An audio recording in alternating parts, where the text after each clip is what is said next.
All right, so we'll go ahead and get started. I really want to thank everybody for coming on.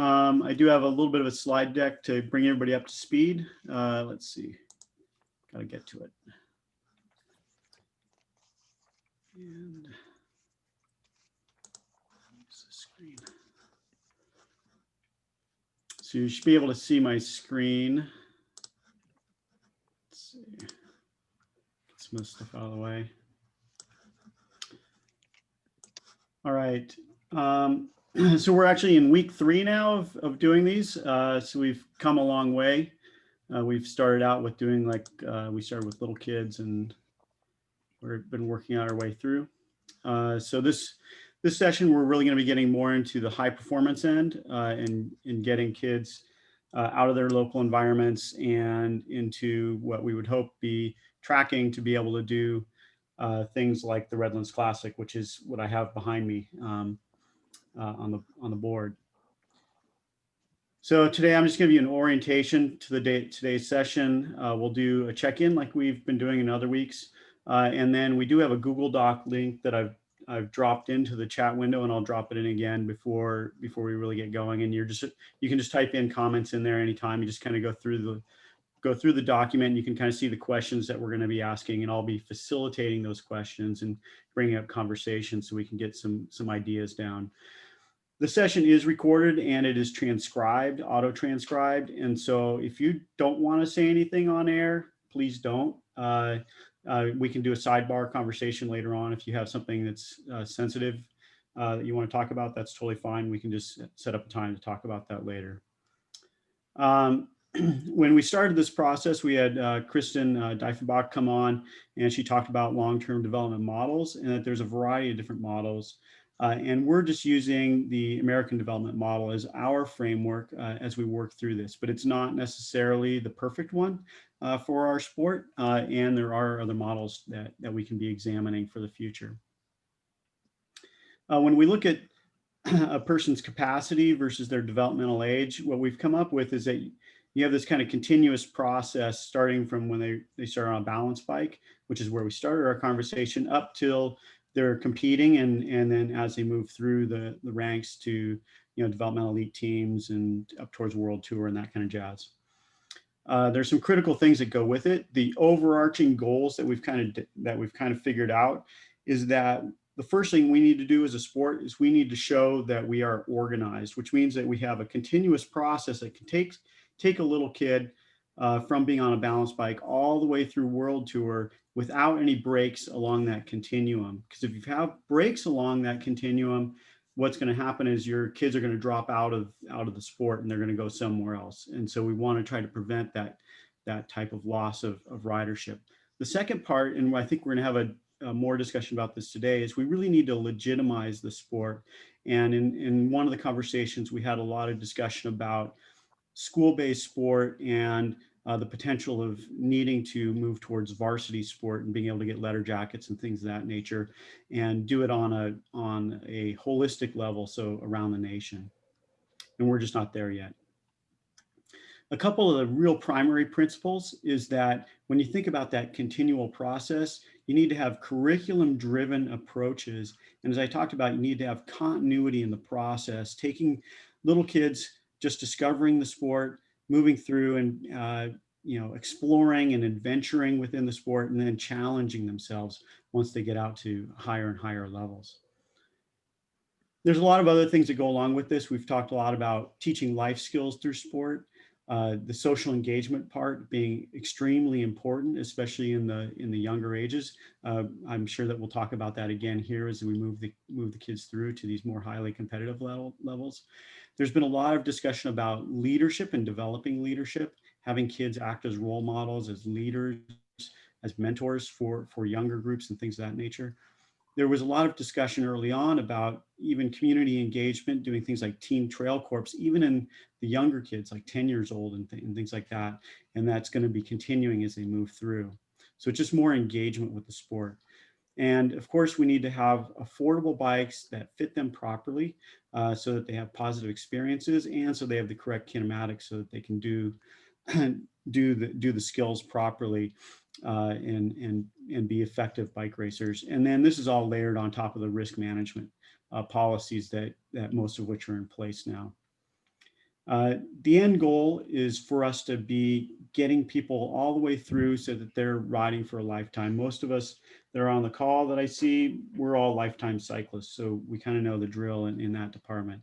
We're trying to get little kids to really engage and love the sport and move through so that they enjoy it for the rest of their lives, whether they're competing or not. So when we started off talking about ADM levels 1 and 2, which was, I'm just putting down here, it's kind of discovering the sport and developing in it. These are all local programs. They're introductory for kids, all kids that you can basically lay your hands on. This is pre-K through elementary school, and we're trying to provide fun and safe environments. So this is a lot of playground type skill stuff. And these can either be done in schools or through community-based programs. And then when we get into ADM 3, which is, I just called it adventure and training. Here we're looking still at just local programs. So this is ADM 3 now, as we're just looking at local programs. These are programs for kids that really want to ride a bike. But now we're looking at teenagers and potentially up into college. And again, these are school and community-based programs. And you're really expanding the boundaries of the kids that are coming in. And you want to try to include families when you can, so you can have a lot of facilitation by the parents with the kids and really keep them engaged with the sport. And then one thing that was really brought up that's very interesting is that our sport can actually be agnostic in a lot of ways, which allows for sport sampling, as well as for allowing people that are coming from other sports to do maintenance of their endurance and capacity and things like that, which makes it a really interesting kind of piece that we can really fold in for trying to draw in not just the kids that are in high school, but also the collegiate athletes that might be crossing over. And we're seeing quite a bit of that now with crossover athletes coming into our sport and actually doing extremely well. When we move forward into ADM 4, here we're talking about participating and competing and excelling in the sport. So this is, it's kind of broken into 2 stages, participate and succeed, and then excelling for high performance. And what we found is that, this is probably going to be ages 15 and up. And the only thing that we've come up with so far is that they need to be persistent in terms of doing the sport. And it's really going to break into 3 different groups. In one group, they're just participating, so they're really getting their feet wet with doing competitions and things of that nature. And then there's a second component being, those that are really moving forward into performance programs or high performance programs. And that third component of getting everybody that's come into ADM 3 and above to be active for life. And so we want to be thinking about that piece of the puzzle too, that, how do we engage with them so that they're going to want to stick around for their lifetime and not just disappear. As we know, our sport is multidimensional. There's a lot of different facets to it, which makes it really cool. It provides tons of opportunities for all the kids that come into the sport to be able to do a huge variety of different things. Unfortunately, a lot of the governing bodies that operate these different activities silo themselves off in ways that recruit athletes into their bucket or into their silo, and they don't really allow them to get access or get opportunities to learn about those other activities that they could be doing. And that's a real disservice to our sport as a whole.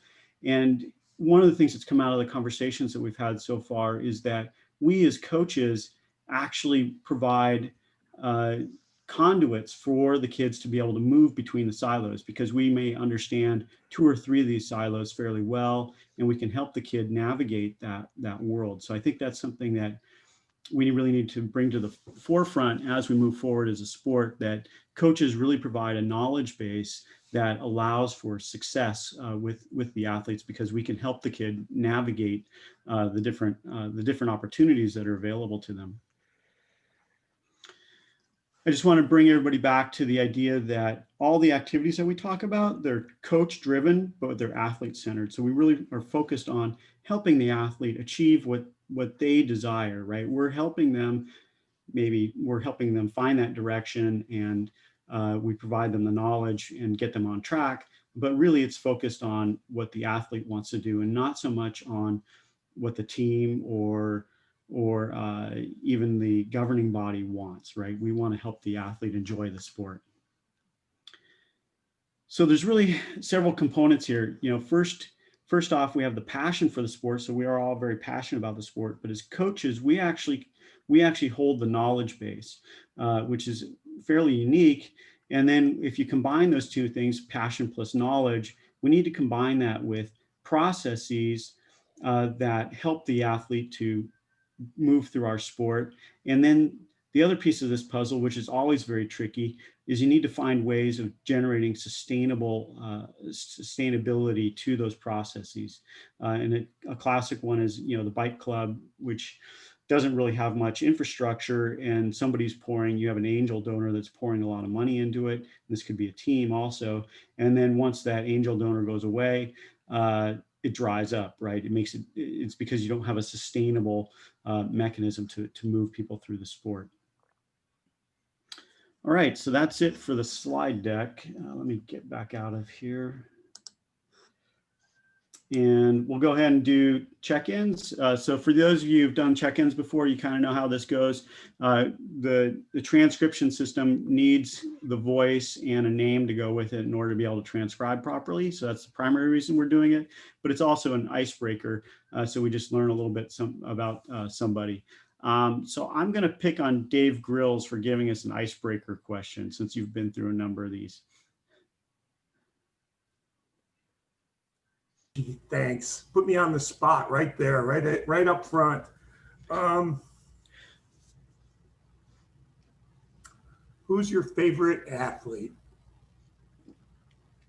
So I'll tell you mine. Probably one of the cycling athletes I like the best is Fausto Coppi.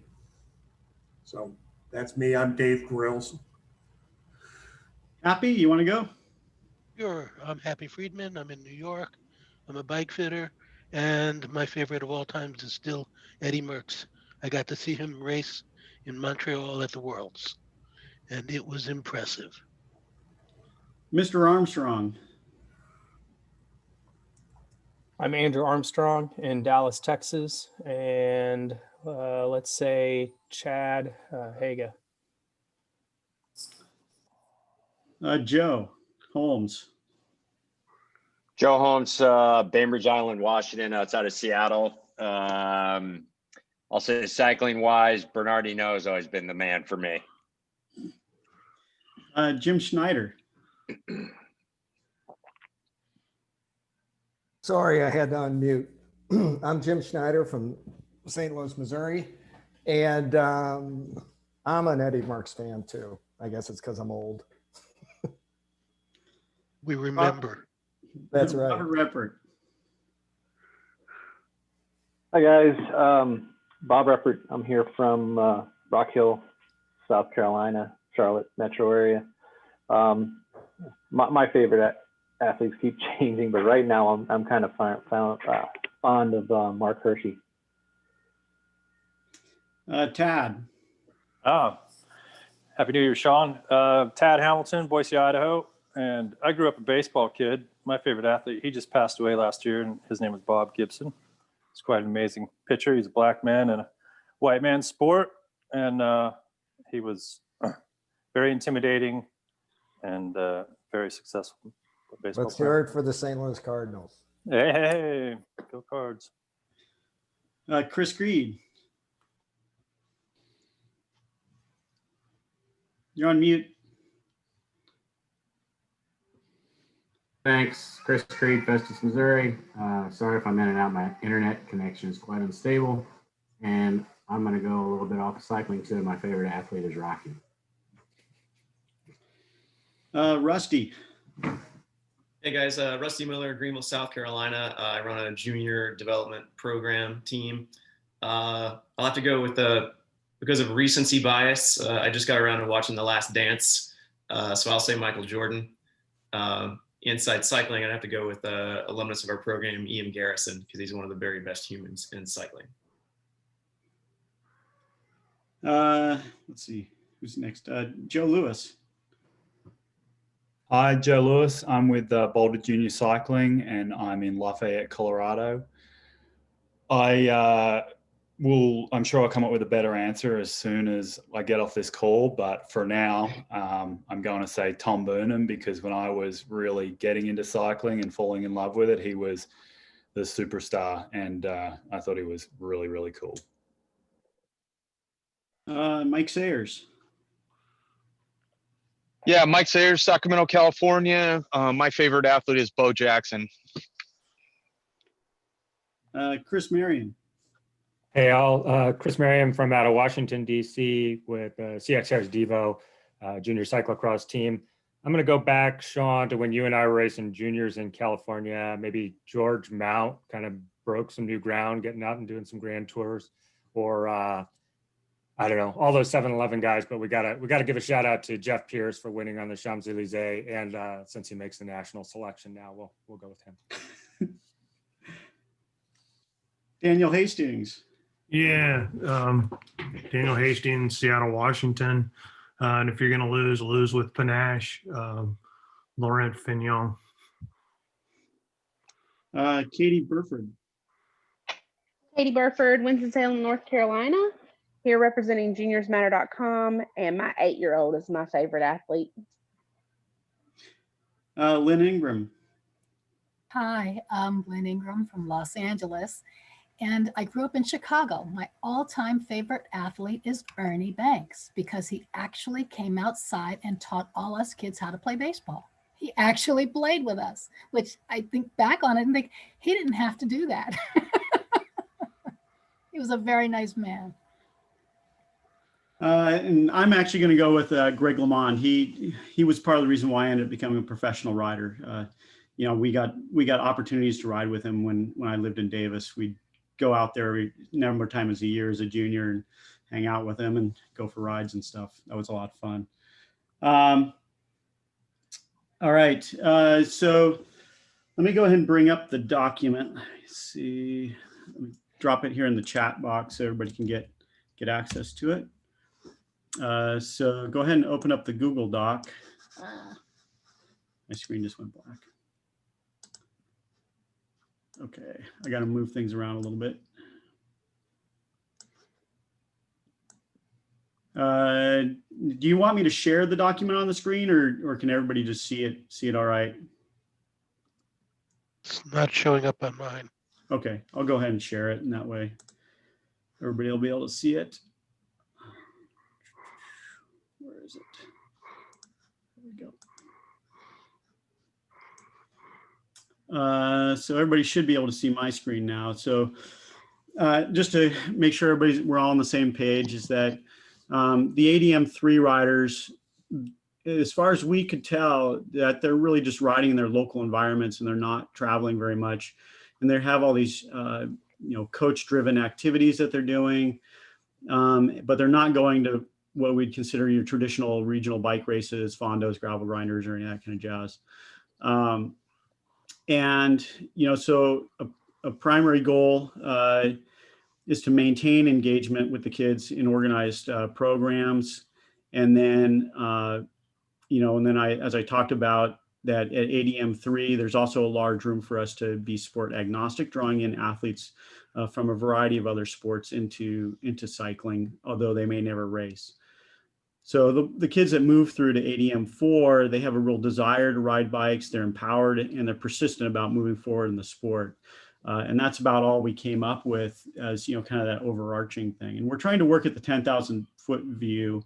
So we're not trying to do too much, nitty gritty detail about what people would be doing, but we do want enough conversation so we kind of understand the landscape of what we're dealing with.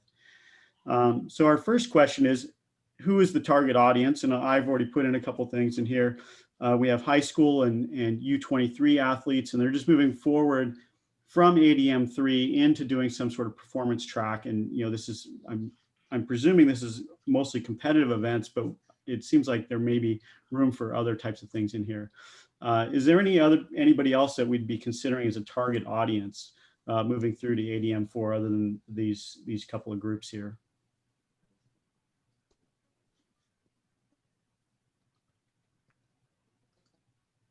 No? Okay. Well, if you have anything as we move through, if you think of something, just go ahead and type it in the box, and then just make a, put in your initials or something so we know who to go back to for further questions. So what is the outcome or goal for these riders that are, just moving from basically their local level out to, I would assume, regional, and we'll get to that in a minute. Does anybody have any ideas?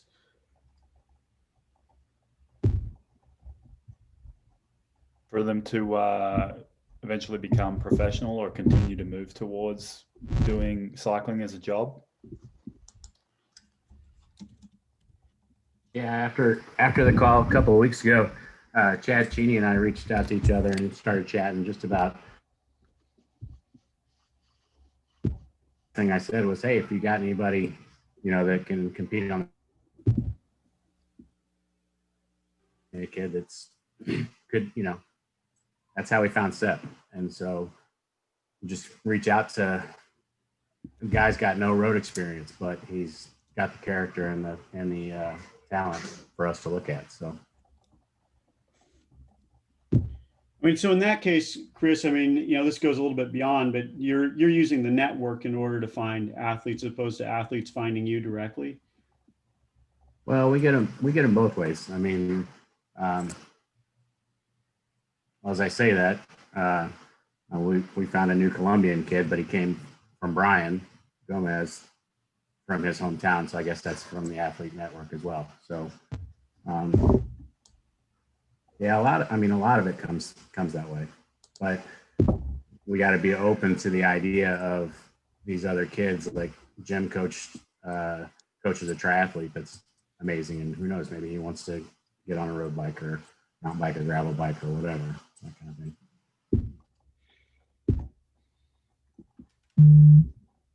So really all I have down in here is that we're moving them towards higher levels, DET or higher. And again, these are people that are just moving out of their local environments, right out of their hometown, and they're just starting to do other things. Is there anything else for primary outcome? So yeah, it's maybe a little bit of a little bit more detail than what we're talking about, but certainly on the cyclocross side, there are a couple of really good development programs in the region. We can sort of see kids who are coming up and they have the interest, their families have the interest. But one big change to going to those regional events is the different competition, new courses, and the travel that's involved. And that's a layer that I think a lot of folks don't get used to. So the additional logistics component of moving to regional and national events is something that try and build in. Yeah, I didn't hear all that, but I think I got the gist of it. To piggyback off of that, that's part of what makes all these kids so great as they grow up, is going through the whole travel and logistical thing that they gotta learn to get through, because that helps them navigate life. And that's one of the great things that the sport, whatever silo you're in, can bring to the kids. I would add to that the team component or club component, in that I think it's important for these kids to be traveling with teammates or a coach or somebody who can, so they don't feel like they're out there by themselves when they go to these out of town races, because that can be very intimidating. And it not only can become intimidating, it also kind of takes the fun out of it. As we all know, it's a hell of a lot more fun traveling with teammates or club mates than it is traveling by yourself or your parents.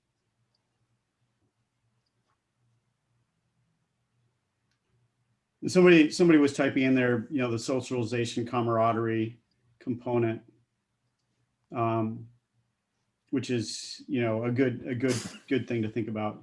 Dave, that was you? Yes. IR and engineer, I can't spell. I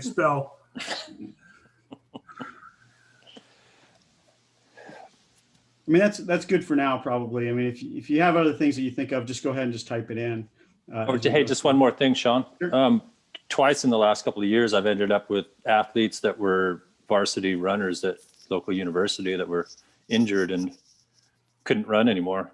And this was a way for them to continue to compete. And then once they're in it and see the beauty of cycling compared to just the, I don't know, the simplicity of running, I suppose, they're hooked, you know? So just making that connection for those athletes, they get their competition and fitness fix, but also recognize that cycling is much more complex than many other sports that seem to be similar to it, I suppose.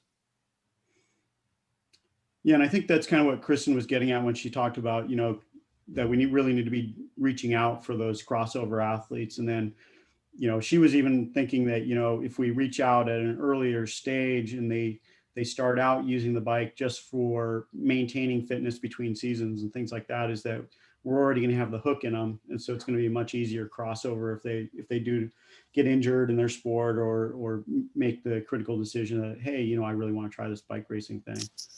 Yeah, I think that sports like running and rowing, you run out of opportunities as well. Besides being injured, or the capacity to be injured, is unless you're on the Olympic team, or you know, what are you going to do with rowing other than enjoy it? You know what I mean? So competitively, I suppose. Right, and some of those things, you know, you have severe limitations. Like with rowing, you have to be somewhere where you have correct water and you have boats and all that jazz. Sean, this is Mike. Listen, I have actually two athletes that are coming from rowing right now, both at the Olympic level. And as you know, in my area, rowing is actually quite large. I know that for like Joe Holmes, he has rowing in his area. And the facility that we have, the Sac State facility, has a junior program. I think that's an excellent opportunity because of where the rowing facility is located. Right on the bike trail, easy access, safe access. That's always something that has kind of crossed my mind, is of partnering with clubs like that, as you just pointed out, giving them a cross training opportunity in their off season. And having dealt with a couple of high level rowers and learned what their training is like, you very quickly realize that actually rowing doesn't have a ton of organization nor knowledge base when it comes to their training, even at the highest level. It's pretty rudimentary. And these athletes come with huge engines, but they have clearly no idea how to use it. And they're not instructed, as far as I can tell, at the rowing level on proper nutrition, proper training mechanisms, you know, the pitfalls of overtraining. I think that's where a lot of rowers get into trouble, is because they're pushed into an overtraining model, and they get to the end of it and then they're completely burned out. And right now, I can tell you, based on some conversations with some of the World Tour teams, with the fact that a rower just won the E-World Championships on the elite level, and there's also a cross-country skier that's speaking with Bora, or already has a pre-existing contract with them. There are several agencies in Europe that are pushing rowing as a gateway to the elite level. So it's just my 2 cents. Yeah, Sean, this is Joe Holmes, and to piggyback on what, as Mike was talking, kind of a light bulb went off in my head. And when I was at Ohio State, which has a pretty high level rowing program, there were at least a handful that I can think of just off the top of my head, people that came from kind of the club sport part of rowing at Ohio State that got into cycling and racing. I mean, my partner, because her brother came into rowing and started racing bikes with us, I mean, that's how we met. And as I also think back on the comments Mike made about like overtraining and general lack of real training knowledge. Granted, this is 20 some years ago that I'm thinking about it, but I would echo what he said, that yeah, there absolutely was not a whole lot of knowledge in that area. So yeah, I think that's a pretty interesting source to look at.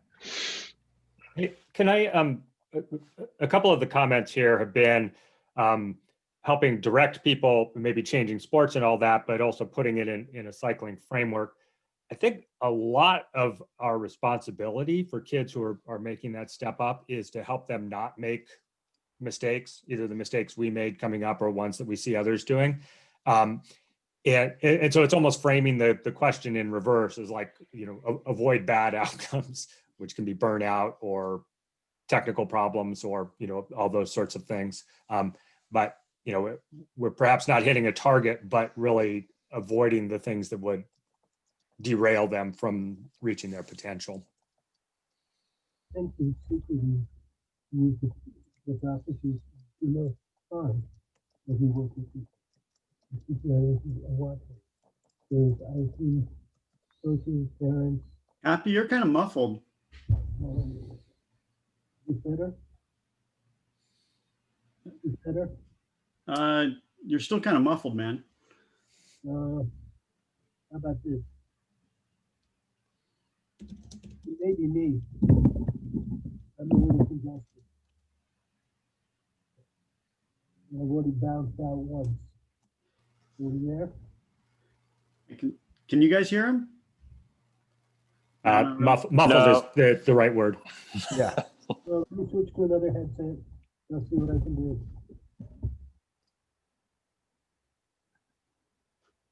Is there anything else in this space? Well, I mean, Happy will come back eventually. He can bring us up to speed with what he was thinking. But otherwise, we can move into who's actually running these activities. And all I have down here is, we have clubs and teams, but is there anybody else that's really running these activities? So you might as well put velodrome down there as separate because that's where a lot of that stuff goes. Next column, isn't it? Well, next question. Yep. Velodrome are other site-based. Facility-based programs. Right. Can you hear me now? Yep, much better. Wonderful. Okay, what I was about to say is the principle of do no harm should be applied to what we do, as opposed to, well, I can make you a little faster, but there are some risk factors. I think we have to watch the health and safety of those who are in our charge.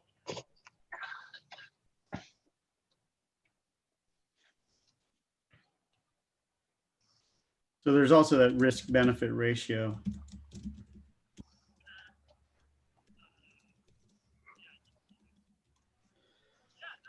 Okay. For those who don't know me, I spent 20 years fitting bikes in a hospital. So yeah. So I'm sure you've seen plenty of injury. Many, too many. So, I mean, so we have who's running the activities and, and like I said, we have clubs and teams, velodrome, facility-based activities. And then, I kind of also listed in here, kind of parent organizations like NICA and then Trips for Kids, even, YMCA, Boys and Girls Club, maybe a lot of that fits underneath facility-based programs.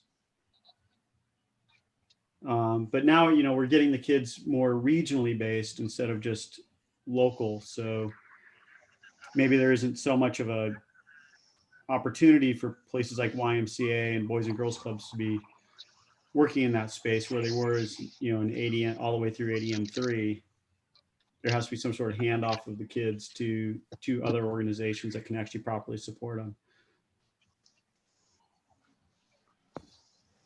Sean, this is a bit rudimentary, but back in the day in Boise, we would have our Tuesday night worlds, and it would be, of course, a crazy smash up, but it would also be an opportunity for the experienced riders to impart knowledge to the younger riders, especially when the wind is blowing, right? And now that Tuesday nighter has turned into a local parking lot crit where everybody shows up and races their category and tries to get upgrade points. And so it's not the same as it used to be, even though it might, fitness-wise, it might be similar. It's not at all the same as what I experienced when I was young.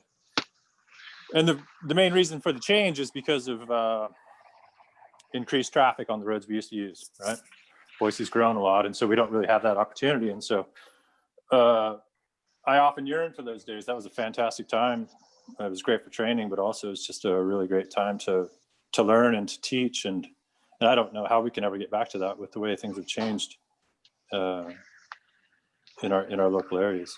Yeah, I mean, so I mean that's part of why we're having this discussion, right? Is that things have changed, and in some ways, it's always nice to ponder what the past was like, but we have to be looking to the future. What does the future look like? And so by understanding the landscape at this point, we can start thinking about how do we introduce things back in, or say, okay, maybe there's a better way to do it. Maybe those things weren't perfect to begin with.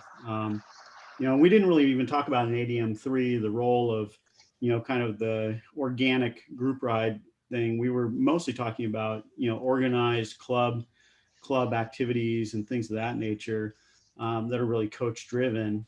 We didn't go too much into that space. I mean, does anybody have any comments about that? How that we move from a local organized kind of club thing to these what I would call chaotic group rides, right? I mean, certainly I grew up with those. I grew up with the river ride in Sacramento as Mike came through that kind of system, right? And Tad talked about that kind of system too. And but the other things are when they're coach driven, they tend to have a little less organic, chaotic nature to them. I think though, from our experience, for a kid who's racing at a high level but doesn't have a high level team locally, the group rides have been a huge influence, and mentorship from guys who are Cat 1-2s in our area have been something that we definitely wouldn't trade.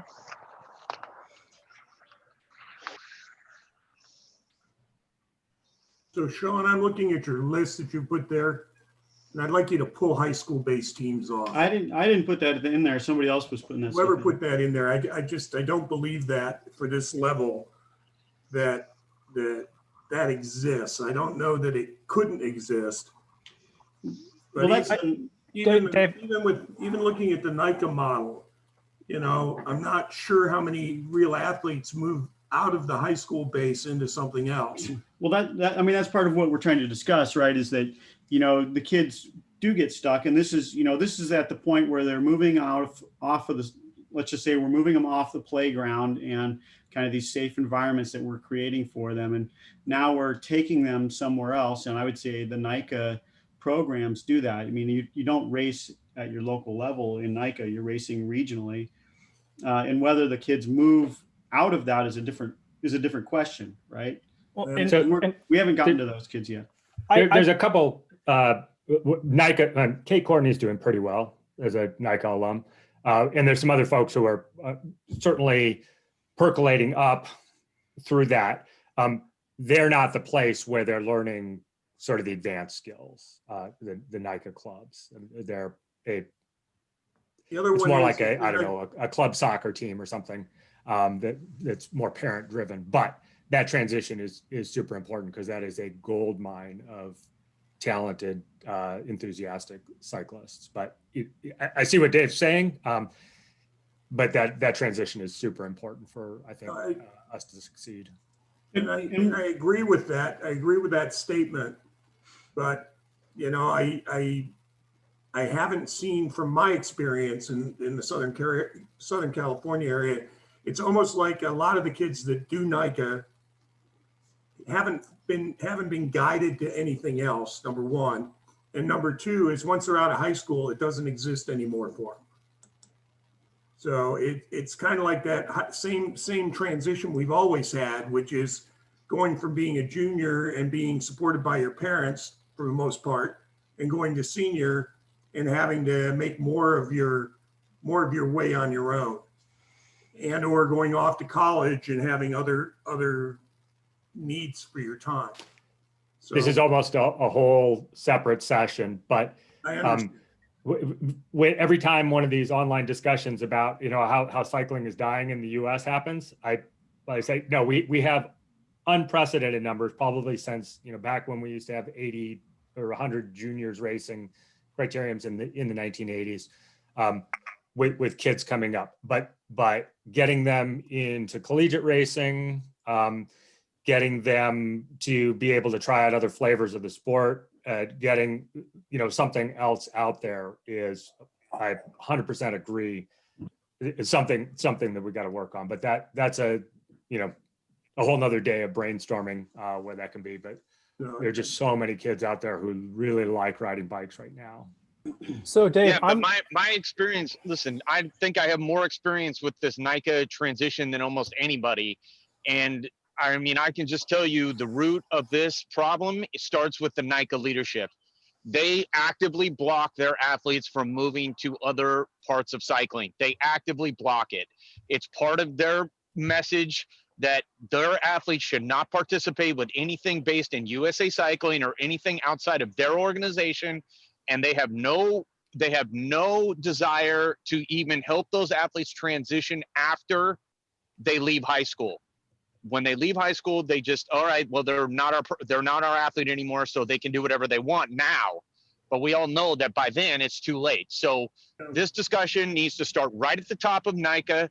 Until you get them to buy in to allowing their athletes to transition, they're going to actively block their athletes. And in Northern California, their message is that those people over there, meaning those people who run USA Cycling or USA Cycling events, they're not good for you. They're bad for you. They're going to lead you down a path that's not going to be good for you as an athlete or as a person. That is their message. It always has been their message. So yeah, Mike, you're hitting right on into one of the squares that we as coaches can address, and that's where I was bringing it up at the beginning. Is that if we think about those silos, and it doesn't really matter which one per se, but NICA certainly is a great model for this. Is that they are siphoning the athletes into their silo and not showing them the other silos, and I think that's where we as coaches, because we can work between the silos, and in fact, in a lot of cases, coaches hold more than one certification. Like I hold a NICA certification. So when I gain access to athletes, I say, hey, there's this whole other side of the street that you can actually go play on. You're not confined to your little cul-de-sac over here. And I think that as coaches, we can work between those silos in a much more fluid way than trying to go to the leadership, which I've done at multiple levels, and you get nowhere. It's better for the coaches to just basically handle it in the way that we can, right? Which is that personal interaction with the athlete, and then assisting the athlete to find the other opportunities that are available to them, whether it be, going and racing on the road or track, or even just doing a trip for kids type thing, or going bikepacking. It doesn't really matter as long as the kid enjoys it. I mean, but at this level, we are talking about, hey, how do we get those kids that maybe come through NICA programs? Because that does seem like it applies quite effectively to this level where they're just entering some sort of competition track, that they can see the other opportunities. And we as coaches can support that independent of whatever governing body is, we have our certification through. So I don't want to bring us back, but I do want to say, Dave, I'm the one who put high school in there. And while I might be one of just 2 or 3 or 4 in the country, but I would like to make a clear distinction between high school and NICA. There are non-NICA high school programs out there. The one I run in Dallas, Texas, certainly has produced guys that go racing college and beyond, and done well. We go to Valley of the Sun. We do Joe Martin stage race. We do get them at that higher level and get them introduced to it. And we're not alone. There's the Miller School in Virginia. There's the New England prep schools that also have a bit of a history of that. And so I do think that there are schools. I completely agree that there are challenges with NICA, and a lot of people that are in the NICA-based programs don't get to that regional level of competition or national level, at least not for what we would see in USAC. And then there's that big drop off. But I do think that there's a pathway there that we should try to work on, and also recognize those that are doing it. So Andrew, I agree with what you're saying. One of the guys that lived around the block from me was a Hotchkiss prep school kid back in the 70s. And so I understand that, but I think it's still few and far between. I think that's something that we need to be developing, not so much something that semi exists already. You know what I mean? And again, I'm not belittling it. I think that that's an opportunity more than a place where they're coming from now. And so, going back to the idea of legitimizing the sport, it really seems like there is large opportunity to use the high schools and varsity-based programming to legitimize us in a national way. I mean, right now we're a niche sport, kind of off in the backwater.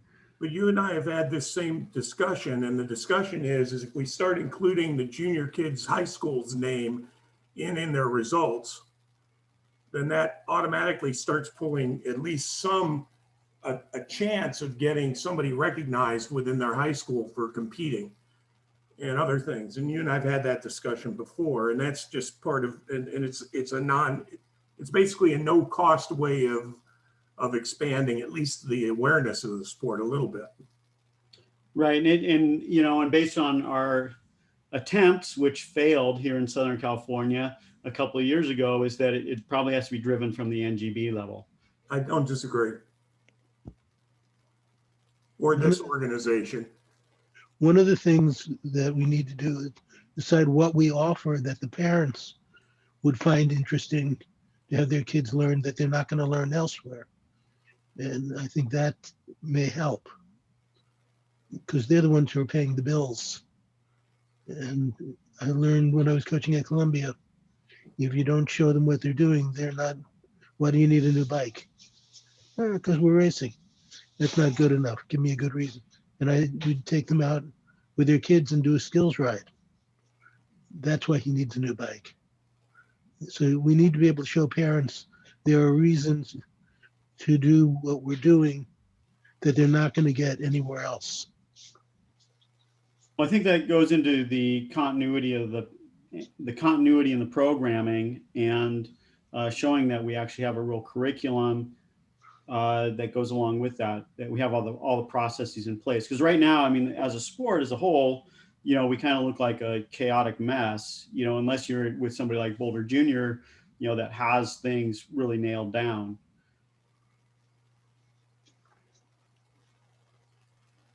I would say definitely coming in as a parent, it is very, very frustrating not at the beginner cycling level, but when you first begin to start traveling to races, it does seem like a chaotic mess in comparison to, say, travel soccer or AAU basketball. It's very difficult if you're not with a decent big team. It's very difficult to figure out the logistics. I mean, we've kind of meandered off a little bit. Sorry, I contributed to that. But right now we're just trying to deal with who runs these programs, and based on the list, it looks pretty good. We can then jump over to where are these activities run. And, I put local in question marks, and Tad brought up the point that, using those group rides as training tools or as mentoring tools is something that's important. But, we're really looking at. Sorry. Don't laugh too hard there, Dave. I'm not laughing at you. I was laughing at the comment being typed in. Yeah, so then the next part of this is regional, and somebody's typing in international Belgian programs. And so my question would be, at this phase where we're just getting kids basically, again, off the playground, out of their local environment, are we wanting to take them internationally at this point? Or do we need that stepping stone of regional? And people have brought up the whole idea of traveling and learning how to travel, and being proficient at that is important. And doing that just on overnight trips is a heck of a lot easier than saying, get on a plane and go to Belgium for a month. Well, Sean, I'm going to jump in here on that comment. And I have, a slight backtrack and background. I've got a couple of kids that came from the local high school mountain bike team, which was not part of NICA. And they had asked both myself and a couple of local professionals that are from the island here come and speak to them. As a result of that, I have a couple kids that came onto the road that have been working with me, and in a kind of organized, I coach a couple of them, but I also sort of I came up through that grassroots club environment that many of us on this call have done, and try to give direction that way. A couple of these kids want to race, and as we know, there have not been any races in a long time, and it's looking like a while longer. But they want to race in Belgium, so we're already talking about taking them over and potentially skipping that step of local racing. And I think it's going to be a pretty interesting thing to see how they do, where they have zero level of expectation. Like their first bike race is going to be in Belgium as opposed to an office park criterium here in the US. So I don't know. I think not to assume, Dave, I'm assuming why you laughed at that comment being put in there. It's potentially a ludicrous idea, but at the same time, why not? If that's where the races are, like that's where we're going to go. No, I don't disagree with that. I just, my question is of all of the athletes that have gone with the Federation or USA Cycling on the Belgian program, you know, how many really come out and stick through the sport versus how many have gone, and then again how few kids have really done that. And while I don't think it's a bad idea, I don't think it's a mass idea that you know we need numbers more than we need one more top rider, in my opinion. You know, I agree with that. As someone though that has too, so I agree with that last statement. As someone though that has been a contracted worker with USA Cycling and working with that development program, there have been a number of kids, and granted, these kids that have gone to that program have been the top percentage, okay, but they have stuck with it. So and even the kids that have sort of, and I'm going to use the term quote unquote washed out, and by that I mean have not progressed into a continental or pro continental world tour career. A lot of those kids that have just sort of gone back to that local racing regional level, I mean, they're still in the sport that I know of. Okay, so okay, a whole different discussion. I don't want to go there. I would like to push for some either semi-national or national places for the juniors to go. And the reason I push that is you only get better by knowing who your competition is and having a real competitor, and competition builds on itself, which is why you've got to have even those international kids, the kids that have done the Belgium stuff, come back and have a place to race in the States, because you've got to share that knowledge and that wealth, and the only way to do that is to have them around the other kids. I think this international level thing, you know, while right now jumping past a few levels might be the only option that a lot of kids have because there aren't these local and regional programs. Eventually we're trying to fill out that gap, right? So people don't have to take these big jumps, and potentially have negative experiences that could drive them away from being cyclists for a lifetime. So that might be a solution now, but I think long-term, that's not something we'd want to jump right into. I mean, Joe, you're hitting it right on the mark, you know, is that we're really trying to think of what, you know, part of it is what does the landscape look like now, but what do we want it to look like, right? And, you know, and as you're saying, you know, that between regional and going to Belgium, even if you're just doing Kermesse blocks, you know, that's a huge leap for these kids. And so, you know, what in your mind's eye would you want to see at this level? I'm sorry, repeat that last part. You broke up a little bit for me, Sean. In your mind's eye, what would you want to see? Not what exists now. You're talking at the ADM 3 level? Well, we're at ADM 4. Or at ADM 4, excuse me. Yeah, so these kids are participating and they want success. And success would be probably positive experience still. That's kind of what I would get at. So kind of bridging off what Joe was getting at, is that we want them to be having positive experiences moving forward, and we want them to stick around. And whether they go and just ride bikes for the rest of their lives, or whether they go to, Chris Creed's team or whatever, that we don't care so much. I mean, that's going to be part of its personal drive and all that jazz. We're going to talk about that at the end of this stage. Where do those kids go and how do they get to that next level? So can I ask you to maybe, well, I have a secondary question that goes along with that. And that is, as an athlete gets to this point, what percentage of their time do you expect them to be, at home, regionally, nationally, or internationally? And what percentage of the entire 100% of the, let's call it 1,000 kids, how many are ever going to really get to Europe?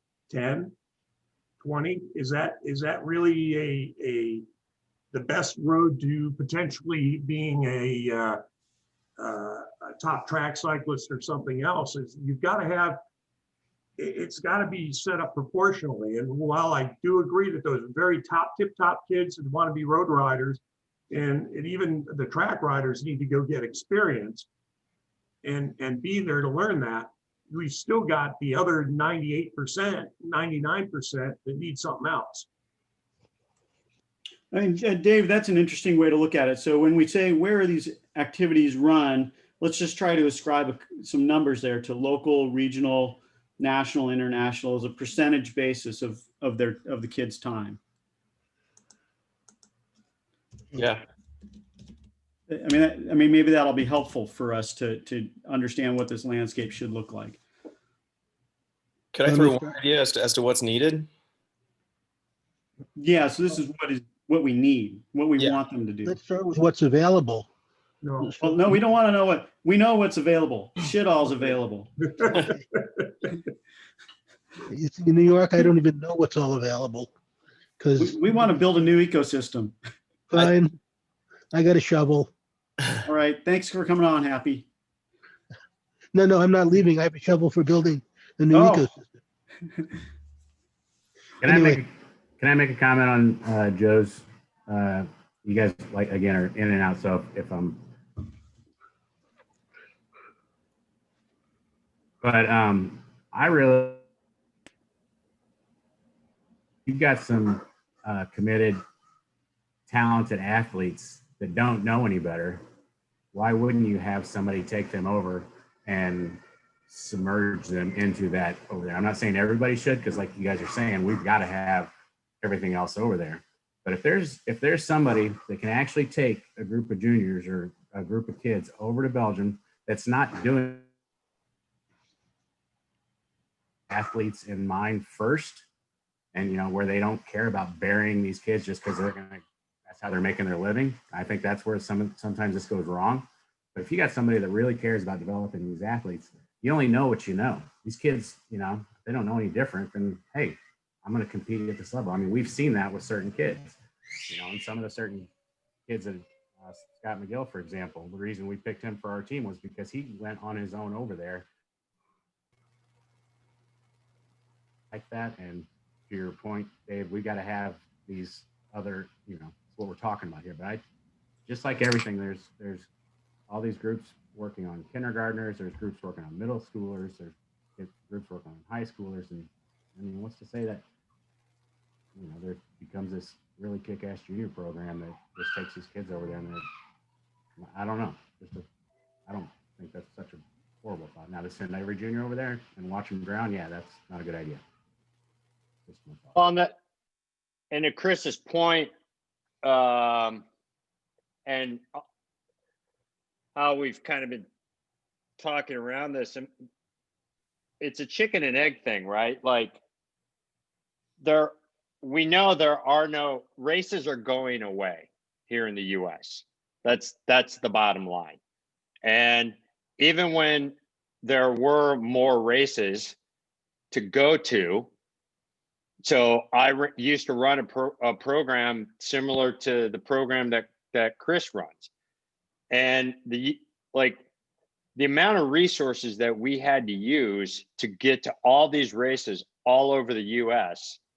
For those resources, it's easier to go to Europe. It's you get more bang for your buck. And I mean, that's where my focus is on, is getting kids to where we can race a lot and get a lot of bang for our buck. And I fortunately, at my small level, I have developed a network and an experience base of knowing how to be able to navigate that. And it's certainly easier to go over there now than what it used to be like back when 20, 30 years ago when I started in the sport. And so, Dave's laughing again. I'm laughing. Rusty, you had some comments too?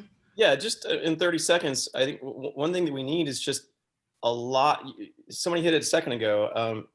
Race days are just dwindling. Races are going away and not coming back. But I think in terms of what we need, and yes, of course, people in hell want ice water, but the ice water that we need, I think, is a lot more local and regional races for kids to do. When I was a junior in the early mid 90s, I was getting 60 race days a year in the Southeast. And I was talking to Thomas Craven a month ago on a bike ride, and I was like, why do we not have bike races anymore? And he's like, well, it used to be every time you entered a bike race, if you weren't part of a club, you had to pay $2 extra. So then you were going to be in a club. And if you're going to be in a club, your club had to put on a bike race. And so there were 60 bike races every year for every kid to do in the region.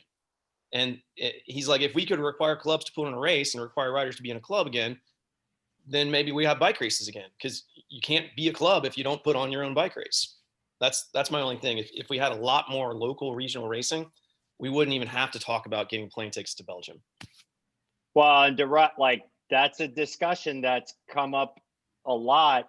And, I'm closer to Thomas's age than I am to yours. And that is exactly it appears as if once they did away with the requirement that every club had to put on a race, it appeared as if there were a lot fewer races to go to. Right, because once they changed that requirement, like the club used to be like everybody in one town was in one club. Like it was a big tent in every single town. Charlotte had a club, Greenville had a club, Columbia had a club. But once they did away with that requirement, like your club now is just you and your 4 best buddies, because you can do that and not put on a race. In the greater New York area in the summer, you can basically find a bike race 5 days or nights a week. Awesome. And they range from crits to road races, but they're here. You just got to look for them. So, again, one of the things that I like to try to do is define a race. And a race to me is a start and a finish. Doesn't matter how many laps are in between or how many hundreds of miles or whatever. A race is a start and a finish. It's prepping, it's setting your mind in place and setting up a tactic and following through on it. Okay. And, one of the things that has always been part of the silos of cycling is the lack of crossover between riding the road and riding the track, or riding the various other events or cyclocross or the other things. Is a race. It really doesn't matter necessarily where it is or how long it is, as long as you've got a start and a finish. Okay. And if you learn something, and you try to learn something from every race you're in, especially kids at this level, or even young adults at this level. And so we got to kind of look at that from that perspective as a coach. Okay. And bang for the buck is it's a good thing, but overall we need to get the numbers up. And and the only way to do that is to do some of the stuff we've already talked about.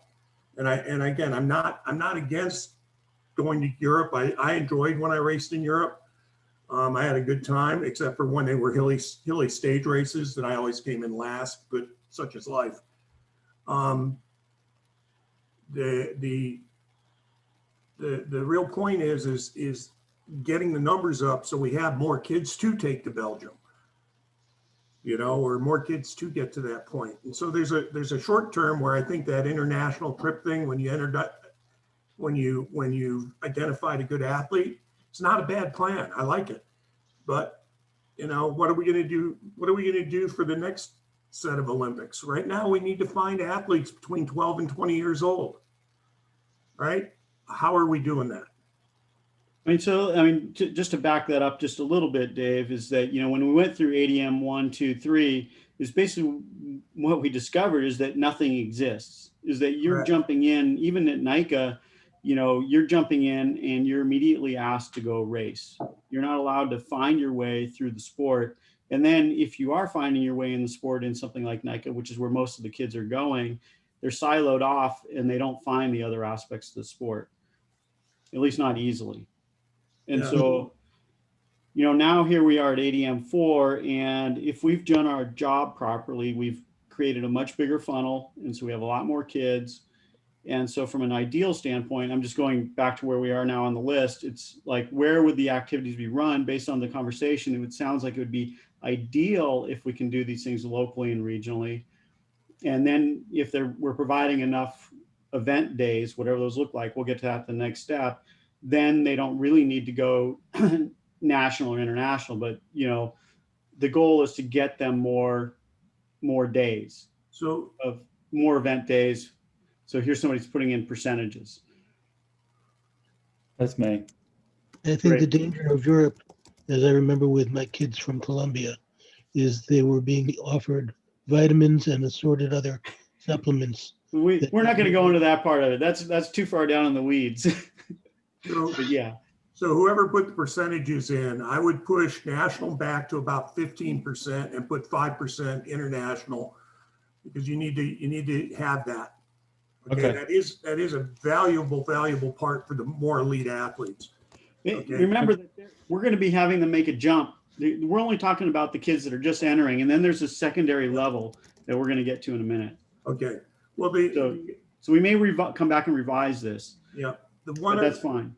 The one or two things that I go back to more after I was coaching, after I had quit being active on the bike, is like they would have junior world trials out in Colorado Springs, and they'd have a dorm for people to stay in, and you'd have all of the best national athletes there, okay, racing against each other for a prime spot. You're not separating out the you're getting everybody together so that they can now be the best of what's available in the States. And they get together and they race and they learn about it and they develop those camaraderies to make the strong team for the future when you need a national team. That's why I keep pushing back towards national events. And they don't have to be just elite events. They just have to be important enough that people are going to be willing to come to them. Even our national championships now aren't always important enough for people to come to them. Let's jump into what are the activities that they're doing. I mean, you know, Tad brought up, you know, the idea of even using local group rides as mentoring tools. But then we also have our traditional, you know, we have traditional kind of mass start events, which aren't bike races, you know, fondos, gravel grinders, and things like that. And then we have our regular bike races. But then we also have those kind of camp opportunities and even single day clinics. And how does that fit into this space of bringing somebody from ADM 3 into ADM 4? So right now, I think that the local group rides are how kids judge themselves. It's how they rate themselves against the senior riders that are riding, or the collegiate riders that are riding, or other things. Right now, that's the judge of how far up the sport you're going to go, partly because we don't have races. Okay, so those become how you judge yourself and set your level. At least as I see it.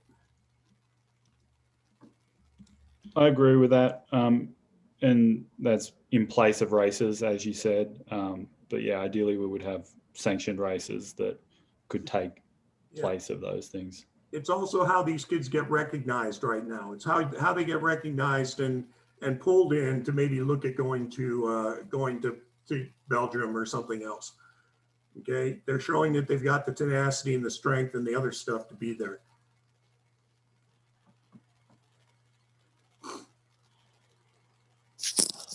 I mean, Joe brought up the thing about, bike racing kind of going away and not really coming back in its same form, right? I mean, most things are heading towards the business park criterium loops and things like that. And, on my position at the road sport committee, certainly we've had a lot of those discussions, but something that came up when I was talking with Barney last week was the idea of, using these closed courses, circuit courses, things like auto racetracks, which you just rent and use in those types of venues.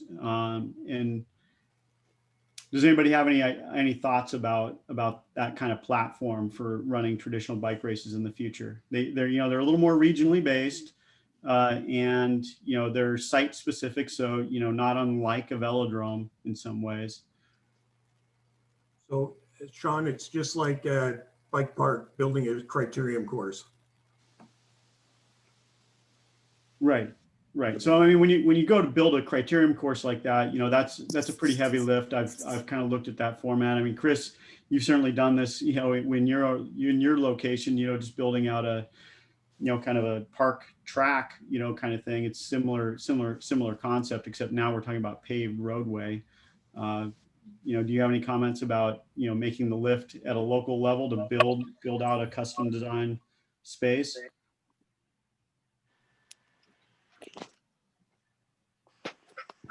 Chris Creed? I missed that, Sean. I couldn't hear what you said. Oh, that, we were talking about going over to kind of facilities, like raceways and things like that. And, and Dave brought up the idea of building out a circuit course, and you've kind of done that. You just haven't done it with pavement. You've done it with dirt. No, we actually haven't. We're in the beginning stages of that still. So that's on our drawing board. So I could not comment on that. Okay, but it's a lot of work. Oh yeah. Yeah, I think the way to facilitate that would be to be involved with moto programs who want to get that done as well. I don't know if anybody was ever at Chico those last couple of years they ran, but stage one there was on a auto track and it was fantastic racing. Plus just the smoothest pavement you could imagine, but I could only imagine the cost of building a facility like that. So somehow you would probably have to get other groups involved that have greater funds or at least as much support as you could come up with from the cycling community. And then I think you might run into an issue where why don't we just build a velodrome then if we're going to build a bike track? So, but that's just, those are just ideas. Yeah, I mean, I've talked with Engelman about some of these things too, and it's pretty easy to think of, building a roadway around a velodrome, on the outside of it. So you would have both the velodrome and you have these other custom designed spaces for bikes to ride. And, I've even talked to my planning commission here in Redlands, that when they design a park, this is any kind of city park, is that if you build a ring road around it, you're going to have something that's about an appropriate length for a circuit, a circuit or a criterium course. They're going to be a mile. A lot of them will be a mile or even bigger. Yeah, there's one around the Rose Bowl that they run quite a bit. We finished that last stage at California on that. It's just an oval with a little bit of an incline on one side and a decline on the other, but it gets between walkers, joggers, and riders, it's getting thousands of people on it every single day in an urban setting like that. Yeah, and there are some parks that do have, they're laid out like that anyway. I guess a portion of the park would have to be, reserved, but the criterium tracks were built into the Chicago Park District, of course, in the 1800s because Schwinn was on the north side of Chicago and they paid for it. But there's some, when you look at the maps of the walking areas and parks, some of them are already that way, where there's a driving, a way that you can drive and circle around the outer areas of the park and the grass areas in the center. So we may have to just do some research and find out what's available in the different parks around the country. Yeah, I actually have that exact facility right here in Rock Hill where we have a velodrome and we have a crit park in the same general vicinity, but they are completely underutilized. I really want to change that up, and I'd love to be able to have a junior race series in the track, junior race series on the Criterion Park, so that, you know, they have somewhere to go. The only problem is that the fields will be very small. And I think, you know, what we're all talking about here and getting people up to speed and wanting to race is really big. At least for me, it is anyway. Is that track in South Carolina you're speaking of? Yeah, that's the one. Yeah, that's we rode that once at Speed Week, I think, right? It's a fantastic course. I feel like we need like a heat map of all the great venues around the country for every discipline, and then overlay that with a heat map of where all of our juniors, our licensed members are, and then kind of strategically, kind of like mountain biking used to have the AMBC challenge in the 90s, which was like, in theory, it looked sweet. It was like regional races that were like higher standard, higher points, and then like nationals at the end. But kids don't travel a regional series, you know, so it never really worked. But I think just because our sport is so hard to throw races, like permitting 10 years ago was way easier than now. And it's going to get even harder because, you know, non-cyclists are onto us. We're having too much fun on all this public land all over the place. So like those things kind of need to be looked at in a bigger picture, and then we can like pinpoint how to direct kids to races. But it's kind of my view. There's a second or another thing to throw into the heat map, and that's to look at where programs are based on those other two things. Video, you can call him, you can make a card, but to just ignore it is really. And those are really good ideas. You know, coming back to the idea of that Tad brought up, you know, of using that Thunderhill Speedway up near Chico, is that, you know, I did reconnaissance of our local speedways here, you know, and you can rent them. It's not a big deal. You know, they want people using those speedways, so it's easy. They're easy to rent. You know, and I think there are some weeknight type events around the country. I know even at Laguna Seca, they offer the track up. The problem is that they are very expensive. I mean, you know, for me to go to the Fontana Speedway, which is, you know, it's a NASCAR speedway, it would be $11,000 for the day. The Porsche track they ran here, it costed them like 20 grand to rent that. Other ones aren't quite so expensive. We talked about this, I think, last week, where Dave has one near him. But there's also test tracks and emergency vehicle tracks around the country that and a lot of them can be rented. It is a modest heavy lift because somebody's got to do it. You know, so it either is going to fall on a local association or an event promoter or even the NGB itself. And, you know, that's probably a different discussion to get into, is like, how should that stuff be controlled? And what does that control point look like? Because I mean, when you look at NICA, I mean, part of their success is that they are an event promotions company that runs a fixed number of events, and so the parents know exactly what they're getting into when they go into it. You have 5 events, that's it, and you know, it's cleanly laid out on the calendar, and it doesn't look at all like what we would consider traditional bike racing. So growing up, I raced for the Kooragang Open Cycling Club. That was about an hour and a half away from where I lived in Newcastle. And we would race the same about 5-mile course. We would do laps each Saturday at the same time. The club had a clubhouse that was leased, the land was leased from the industrial facility that owned the island. They were public roads, but it was understood that there was going to be a bike race. Most of the traffic on it were just trucks from the facility, and they understood that at this certain time there was going to be a bike race. It was an easily marshaled course, and there was only really one area where you were riding adjacent to a busy road, and that was only about a half mile. And I've followed that track and that club since I've left, and they have had increased issues with permitting and stuff. So obviously these are all problems that we've hit on, but they held weekly graded club racing with 20 plus people in each grade. And I started in F grade and popped out the other end at A, and then was ready to do these regional and national level events. Tax status can make a big difference as to whether you're renting the track or if you're getting them to donate it as a deduction.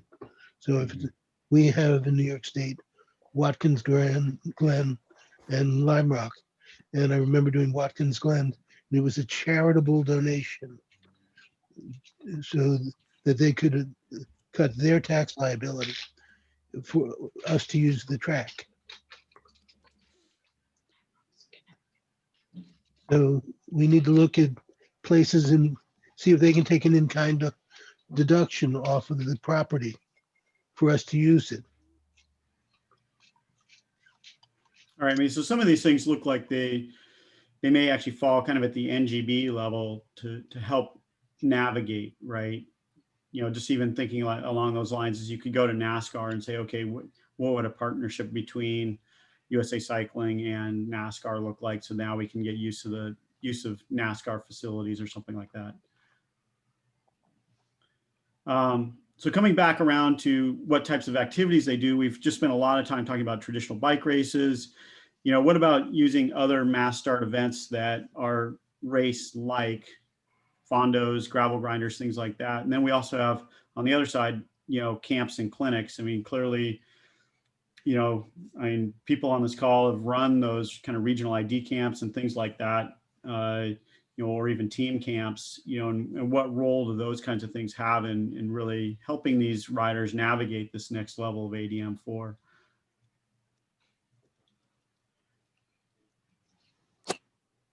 Well, I would say in terms of the camps, in the absence of the club system, which we talked about before, where there were these large clubs, where the young men got mentorship from the older riders, I think that the training camps are essential at this point for the coaches to run, for the teams to run. Because I don't know where else the young riders will learn the skills necessary to race safely and race effectively. So I come back at the question I've got when you say camps, open camps, single club camps. I mean, what are you looking at? I mean, it can be a range of different types of activities, right? Ranging from, you know, a single club camp all the way to, you know, the regional ID camps kind of thing, which are open.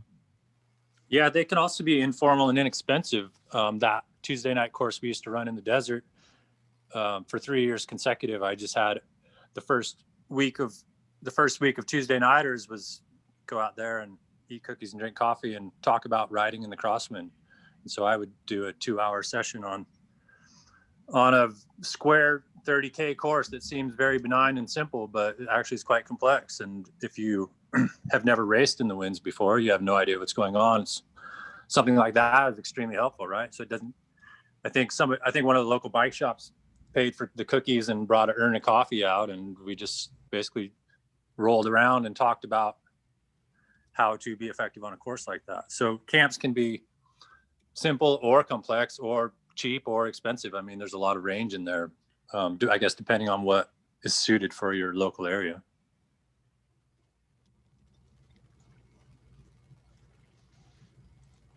So I just put individual clinics with selected topics to increase your efficacy in the sport.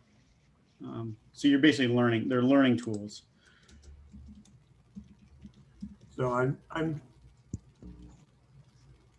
just worried. I fall back to the worry that some of these things become, I'm going to call them exclusive or excluding, you know, because if you aren't part of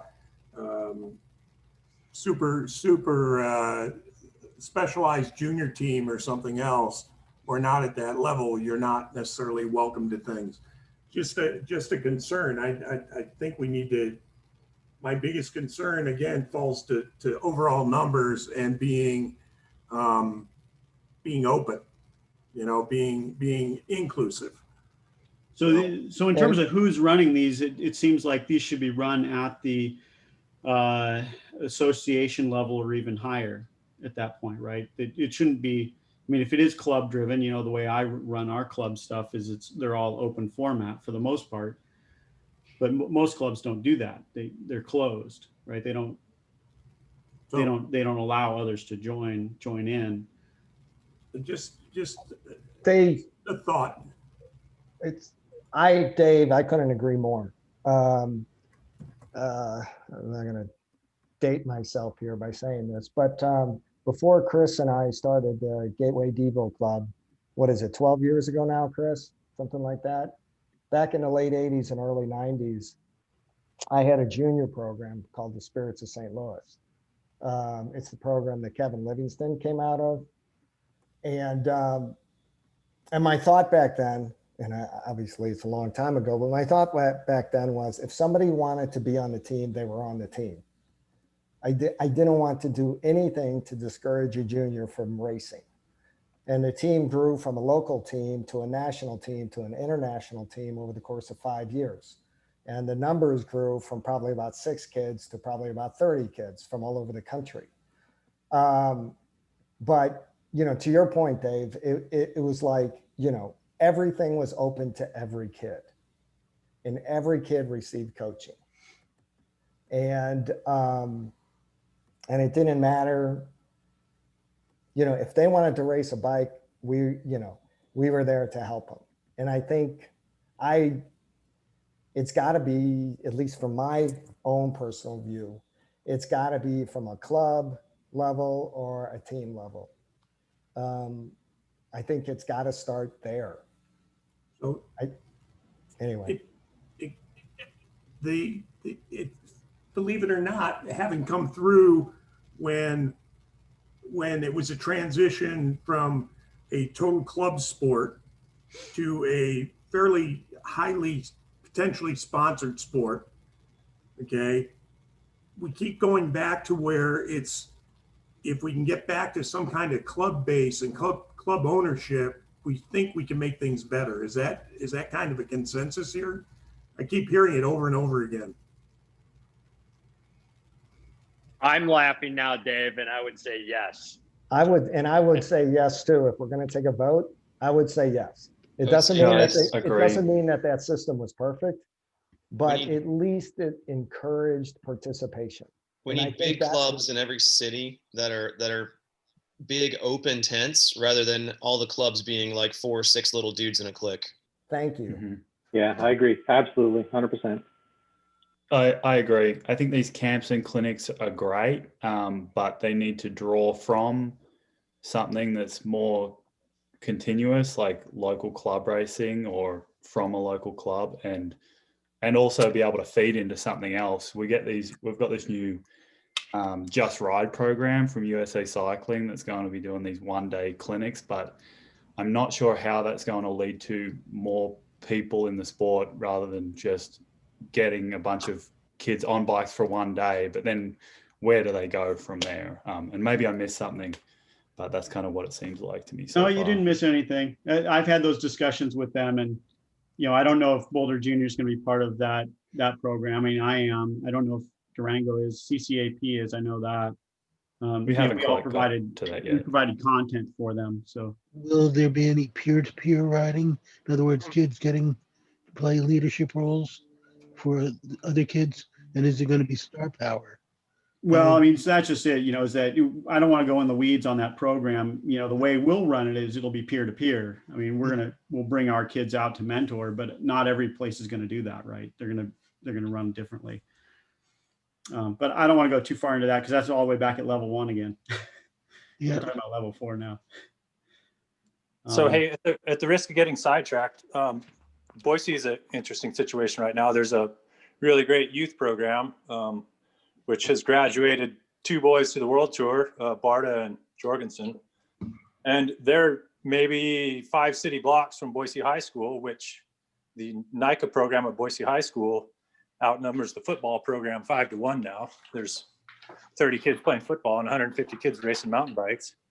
So how do you get kids from those 150 mountain bike racers at Boise High School involved in the road program, which has facilities and expertise only a few blocks away, but obviously isn't free, right?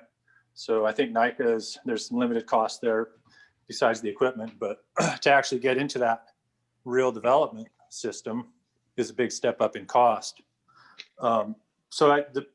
Like in Boise specifically, there's potential to have kids racing bikes and to carry on following the legacy that some of us have put down, but I don't know how to get them from racing mountain bikes to all these other things. I mean, my roots are mountain bikes.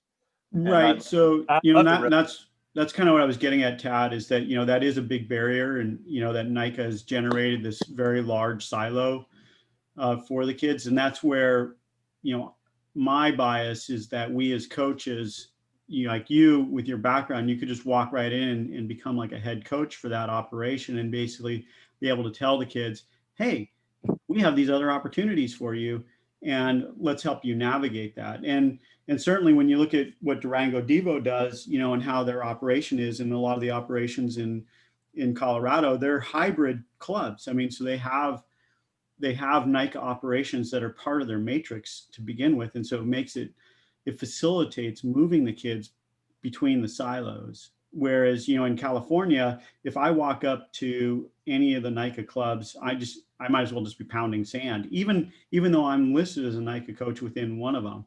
And I've basically sent them I sent, the head coach and the director, our basically sponsorship sheet. I said, I'm going to sponsor you with my business and with my club to facilitate the kids coming over and having more opportunities. They haven't even sent that out yet.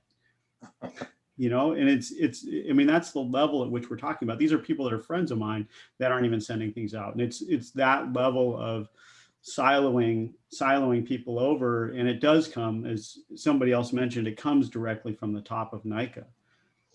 That's unfortunate. And that's where you have to break the barrier down at the local level, or even, school by school.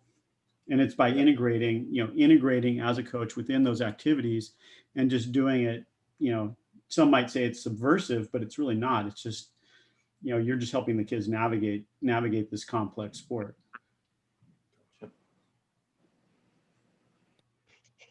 We've had a little bit of success, and it sounds like a very different vibe. NICA's a lot newer here, although it's growing in leaps and bounds, and we have a lot closer integration with the people who are running the NICA leagues in Pennsylvania, Maryland, and Virginia, and North Carolina too, with folks who've been doing cycling for a long time. But I have literally, I just get Verge to print up a few extra jerseys and invite some kids over and borrow a team bike and let them do the Cat 4 cyclocross race. Ones that we know are going to be interested. We work with the endurance mountain bike promoters to make sure some of those kids get, out there maybe to try 100K, or even, some of them are doing great at 100 milers, and sample all these different things.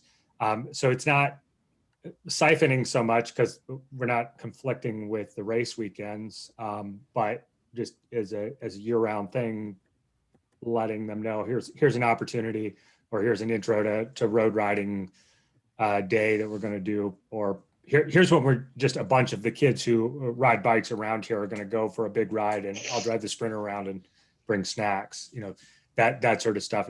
So it's not as structured, but it does let them sample and move into it. Yeah, that seems like a good idea, just the exposure and seeing what comes with that. Right?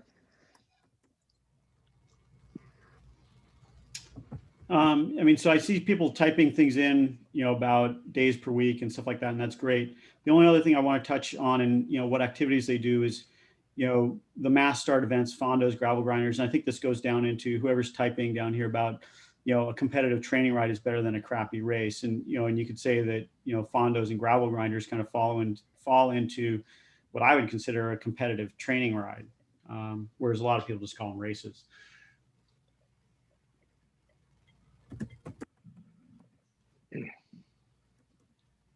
any comments about that, especially with, you know, the loss of what you would consider traditional road racing, you know, especially things that are longer and, you know, require a little bit more depth of thought than your 30-minute crit.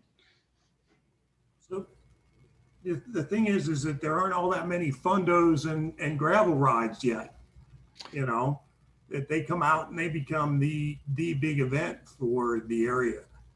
So at least that's what I've noticed, and not having looked at it that closely, but at least down in, you know, Southern California, so to speak, you know. I think the downfall for fondos and gravel grinders in our area, at least for juniors, is that they're insanely expensive.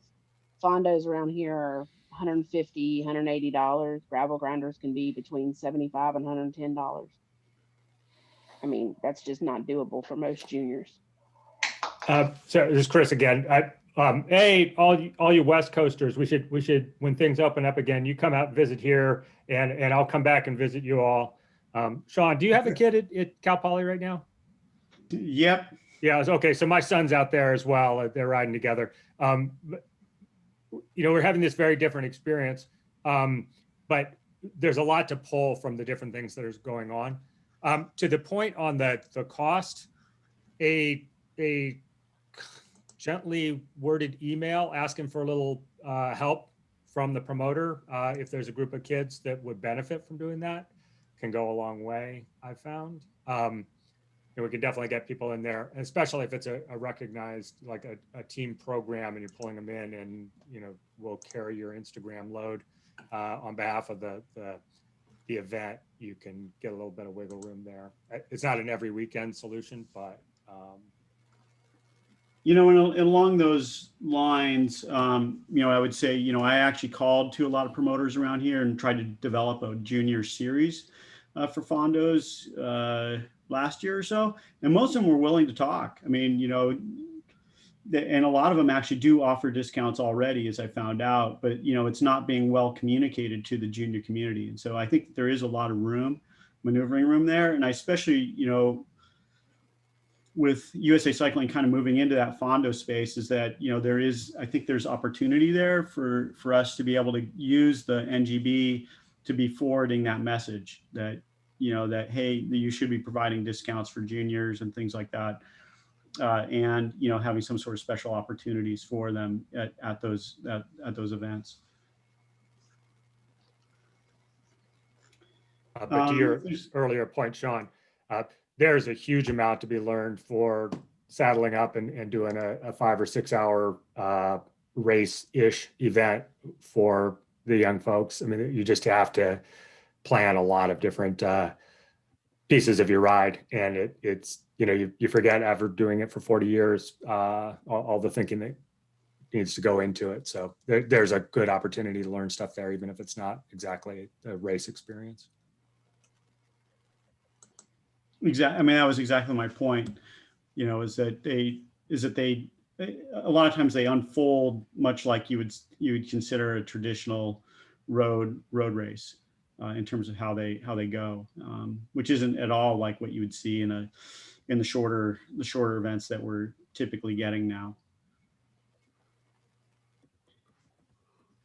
All right, so moving on. So let's see, how many days per week and how long are the event sessions? So somebody typed in at ADM 4, athletes should be training daily. However, the intensity and skills learned are just as important. As for racing, a competitive training ride is better than a crappy race. And I think we just kind of went through that. You have to travel. I advocate going to good races a few times a month and training the rest, dollars and cents. Whoever put that in, if you want to chime in on any additional things on there, that's great. But I think that, I mean, that kind of summarizes things pretty well, I think. Well, that would be me. You guys don't need to hear me talk more.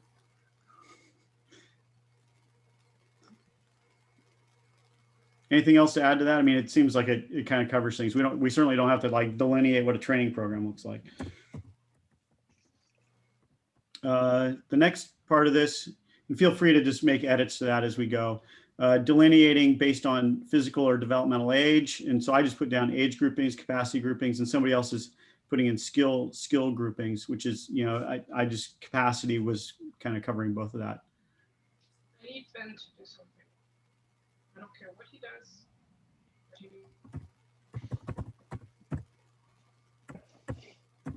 Anything else to add to that?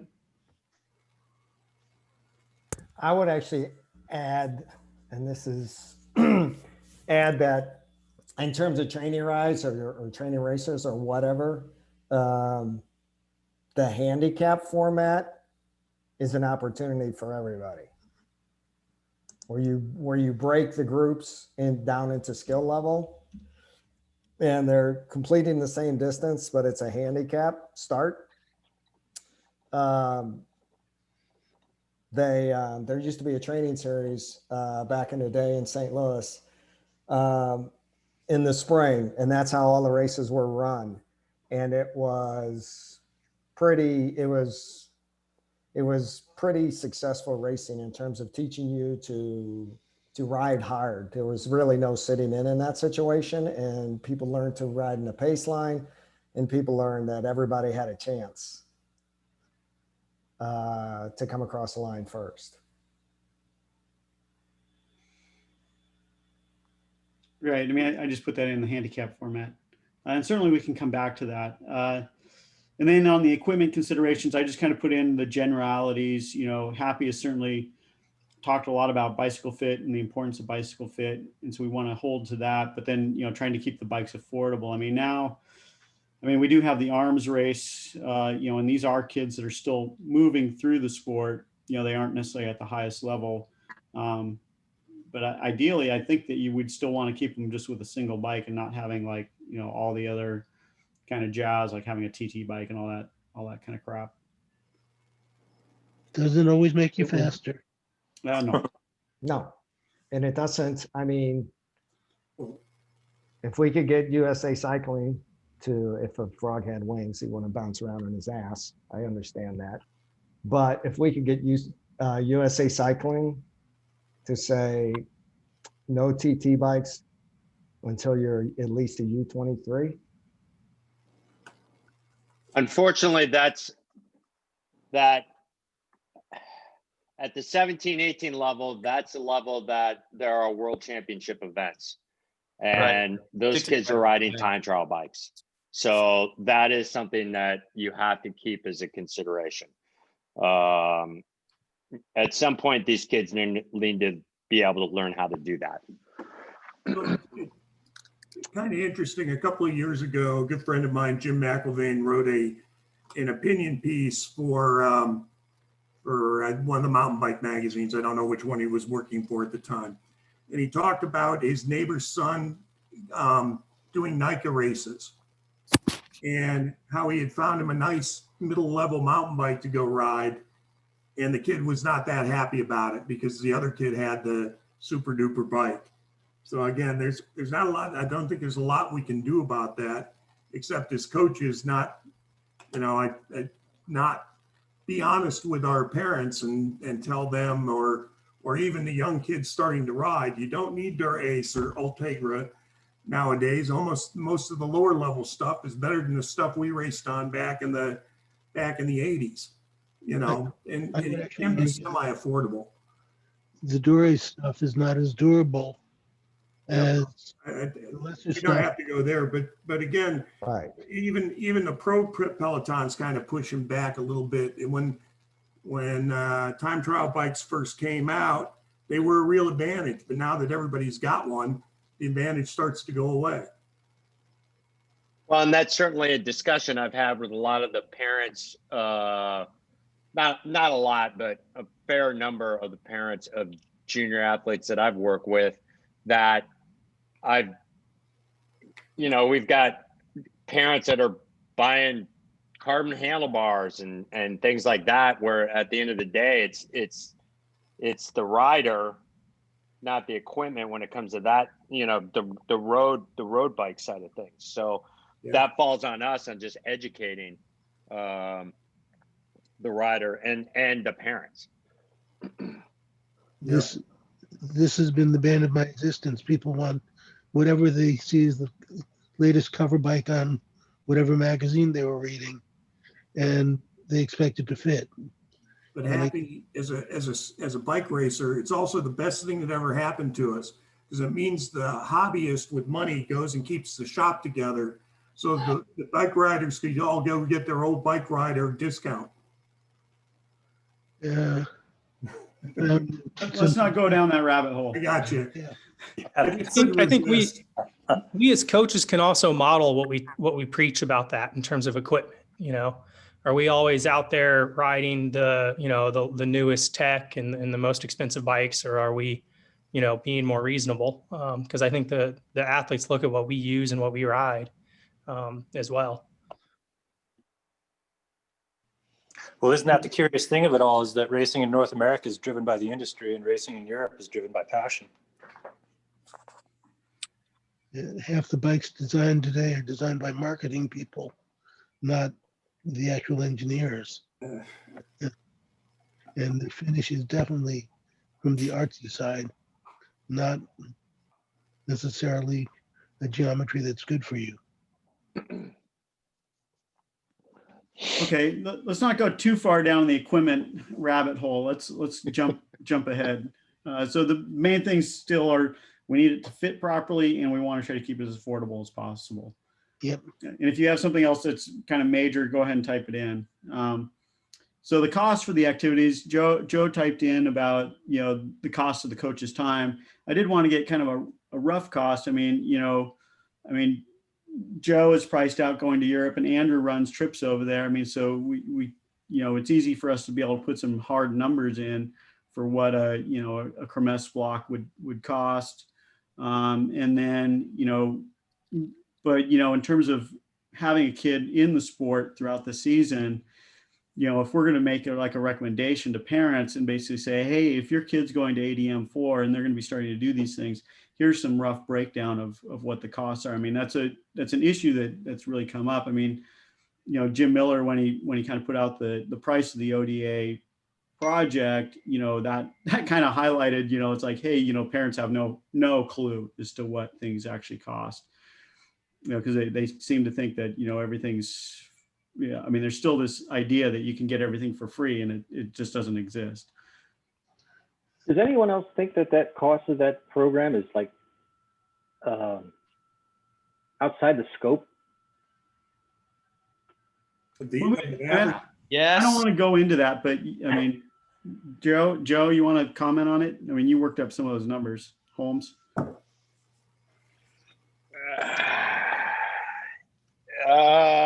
It's a little high, especially since it doesn't include airfare. I mean, obviously there's a lot that goes into it as far as staffing and housing and transportation, but I mean, it's a big number that doesn't need to be that big, in my opinion.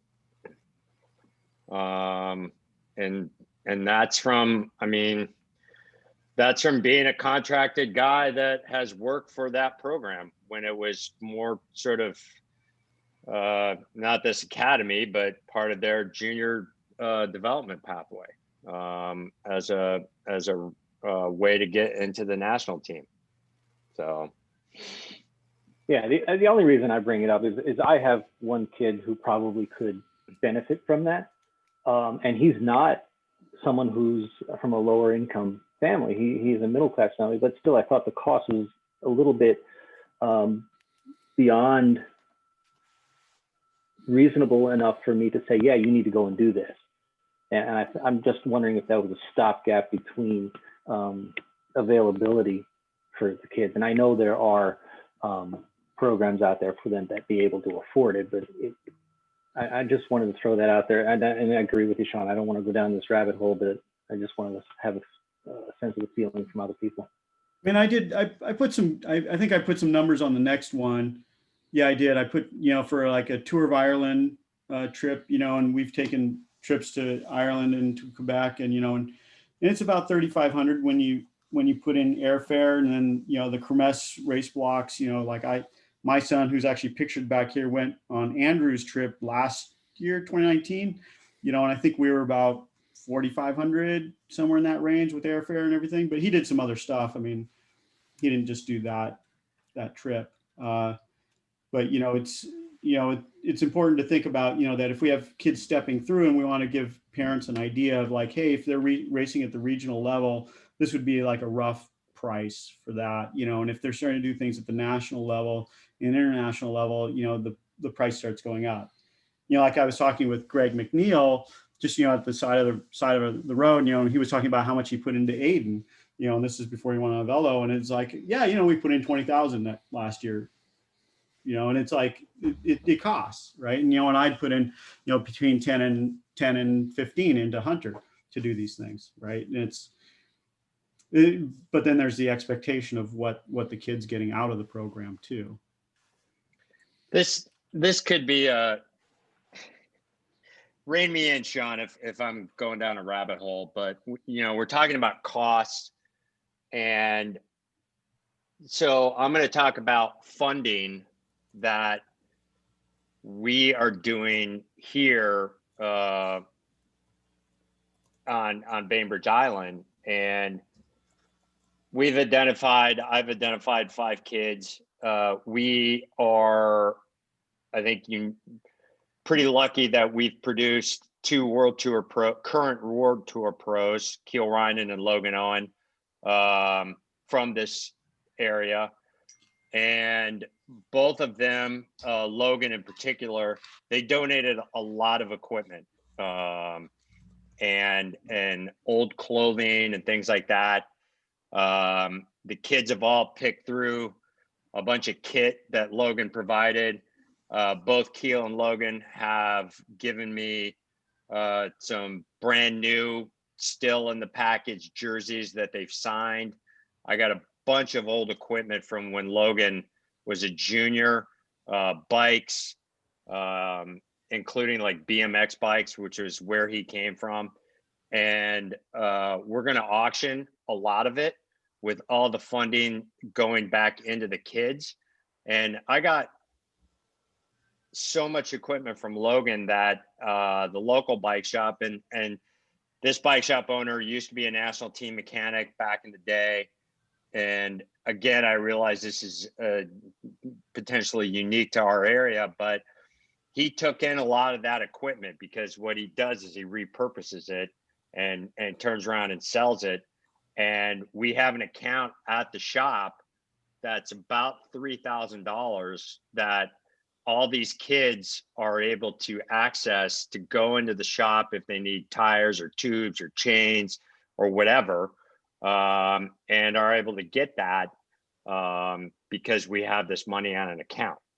So that's one way. And through the auction, through the signed jerseys and that stuff, I would anticipate we're probably going to be able to generate another couple $1,000s that'll help towards getting these kids to races. And a couple of these kids are probably going to go to Belgium if indeed we're able to travel and racing opens up there, which it's looking like it is going to do. So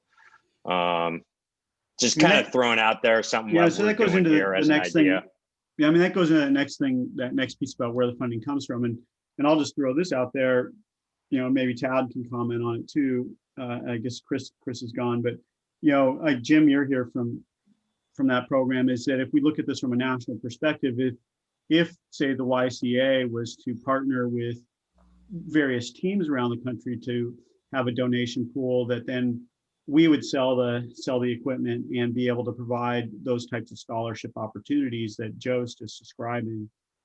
And I can say that the YCA can support it because it would be supported basically through my operations, and we're large enough to be able to support bikes coming in, and we have an eBay channel already and stuff like that. So it's totally feasible to run something at the national level now. But is it worthwhile for us to pursue opportunities to basically, instead of a team going to Pro's Closet, is that they now come to us, with equipment that gets sold underneath the auspices that we're going to be providing scholarship opportunities for kids. So Sean, the only thing I come back at that is that is an awful lot of the local kind of the local funding, at least like with San Diego Velodrome and the other stuff with the big swap meet and the other things. And, you know, it's almost like you're unless you're creating a new market or a new source, then it's almost like, you know, robbing from Peter to pay Paul. And I kind of wonder about that. That's all. I mean, the idea is more along the lines of if we can reach out to teams and organizations that wouldn't be necessarily, working in tandem with their local organization, we can now provide a national clearinghouse that can provide resources more broadly. Yeah, but the question is why aren't they working with their local? I mean, it's an opportunity to get them more involved with the local. If they are an existing team and they don't have that connection, then that might be the way to make the connection. Well, I mean, we as we also know that in a lot of places that local piece doesn't exist. I agree. That's a secondary, it's a cart and horse problem, right? I got you. I got to go, guys. Thank you. I appreciate it. Well, thanks for coming on. Thanks for letting me enjoy. Well, so we can come back to the cost thing. So DEI considerations, we've certainly kind of gone through that. I think we'll hold that for next time. I mean, in terms of progression, how many of these kids do we expect to, kind of move on to high performance where they're actually really going to be tracking towards a, something like Gateway or other DET teams and then out towards World Tour? And then what qualities would be what we want to see in those riders? Other than what I put in, which is just persistence. I mean, that's the thing is I have a kid who just graduated high school last year, and he was a football kid, but he just assumed growing up that he was going to be a pro. I mean, I think that like the culture in USA is such that professional sports is so significant that many kids feel like that is a viable career for them, whatever sport it might be, and so I think that there is capacity for that if you're going to invest yourself in whether it's basketball practice 12 months a year or riding your bike every single day or whatever, that you're most likely are looking at that as an avenue. And so I think that is realistic. Of course, the other things, talent and sport come into that, but just like the general attitude of kids in the USA, I think that you can call it entitled if you want, but a lot of them think that's where they're headed, The first question I ask them is, what's your day job? That tells me if they say riding my bike, they're a pro who's earning a living riding their bike. If they tell me I work for FedEx, they're pro and license only. They've got a day job. And that's how I make the distinction. Yeah, I agree. My kid's delivering pizzas when he thought he was going to be playing football at Southern Cal, right? So you need to know where it's real and where it's delusional. Well, I mean, we also know that, that there isn't a whole lot of money in this sport, and that even at the pro Conti level here in the United States, I mean, those riders aren't making much. No, but they're paying their bills off of that living. One would hope. Yeah, not always. Well, the answer is have less bills, right? If that's what you want it to be, then being realistic in what you're going to earn and what you want to spend is the key to that. I mean, I've been doing this for 30 years, and the only reason I can afford to be a professional director is because I live in a small house and I've always driven used cars, and I don't spend money like typical Americans, if you will, right? That's all right. I live in Manhattan. I don't have a car. That's an ideal world right there, buddy. Well, you live in Manhattan, Happy. I mean, you don't need one. A car or a wife? A car. Both. Yeah, it does when you want to get out of town or go to a race. When you're talking about what I think that like part of really pursuing this as a career is understanding everything that goes with it, right? And so that goes back to mentoring, right? Yeah. More coaching, even mentoring of like, this is how you get to that position, and this is how you make it semi-sustainable, and this is how you get to invest 20 years in actually doing it instead of 3, this sort of thing, I'm working on 40. In terms of the qualities that are required, Yeah. I think an additional quality besides persistence is lack of a sense of entitlement. Is because the humility is very good, because I know we all know riders who they'll switch teams at the drop of a hat if somebody, particularly young riders. I'm not talking about elite riders or necessarily pro riders, but riders will switch teams at the drop of a hat in order to get a free bike, or whatever, or more travel money, when at that point in their career what they need more than anything is a good coach and a good racing program. And so it's humility, it's I don't know, I mean, at least in my experience, it's a lack of that sense of entitlement. Is like, I've earned this. It's like, not yet, you haven't. There's a lot you need to learn, and you need to know what's important at what stage in your career. I think well, in my experience, a lot of that comes down to the environment that individual comes up through. That's parents, that's the people on the group rides, and that's where they get this sort of sense of entitlement or unrealistic expectation. And that's where, we keep mentioning mentors and club systems, and I mean, that's where the good mentors come in, to ground them a little bit, and help them in that pathway. I would absolutely 100% agree with that. I would say the dangerous part are the parents who believe they're going to be on easy street with their kid as a pro bike racer. That's a parent that doesn't know how little pro bike racers. They pick the wrong sport. They need to do some research. Oh, believe me, I've seen it more times than I care to make fun of. They're almost as bad as parents who do that with hockey and baseball. They exist with every sport. Yeah. And they make their kids tougher for us to coach, because they want to go for the money that's not there.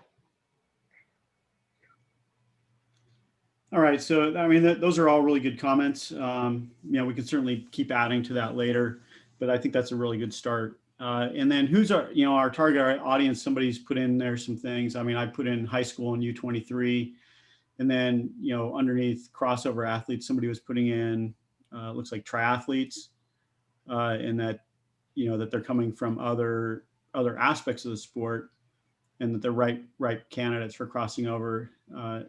I don't know who put that in. I mean, that's certainly what they've been doing in San Diego, and they've had tremendous success, especially with young female riders coming in to the San Diego Bike Club. Yeah, that was me, Sean. I was at the ITU Junior Elite or Youth and Junior National Championships, and it's like, oh my God, USA Cycling should have a booth here. Because they're kid. These are the best kids in the country, and they're going to get to the point where they just gets frustrated because they can't swim fast enough, or they can't run fast enough, but they're great on the bike. And if they can't do the other two sports, or even one of the other two sports, they're never going to be on the podium. Whereas if they crossed over, they'd probably be phenomenal on the bike. Right. And that's where, San Diego has had that crossover. And I know that one of the young women was just at that championship, and they actually had her fly out all by herself. And she's a pretty young, she's a pretty young athlete, young teenager. Yeah. I mean, there was certainly a team to to help her when she got on the other side, but she did fly all by herself, and she's flown to other things by herself. And trying to think of where to go next with that. I mean, but that's exactly it. Is trying to pick up other kids that are coming from these other organizations and be able to bring them in. Anybody else that's a target audience? I mean, certainly we have the kids that have tracked up through the programs, right? And I think Joe Lewis, he had to leave, but he put in that we're going to be having roughly 10 to 20% of the people coming through into this next level. And so then the goals and outcomes for these riders. I mean, now they're tracking towards DET. Maybe they're going to end up on Gateway or one of the other U23 programs or something like that. But are there any other outcomes? I put down collegiate programs. Is there anything else where we'd want those kids to go as a primary outcome? Is there anybody tracking outcomes? No, I mean, that's just it. Is it none of this exists? I mean, we don't know what's happening. I mean, the information is there. I can tell you from the license databases that we can get it. It already exists. It'll take a little bit of lifting. I need a student that's willing to do it. I had a student that did part of the work for me already, and I'm trying to get the kid in the picture behind me to do some other geomapping for me related to the DEI issues and inclusivity stuff. But getting at this question, we can do also. We have databases all the way back to 2007 for the national databases, so we can do the data tracking on the athlete pools.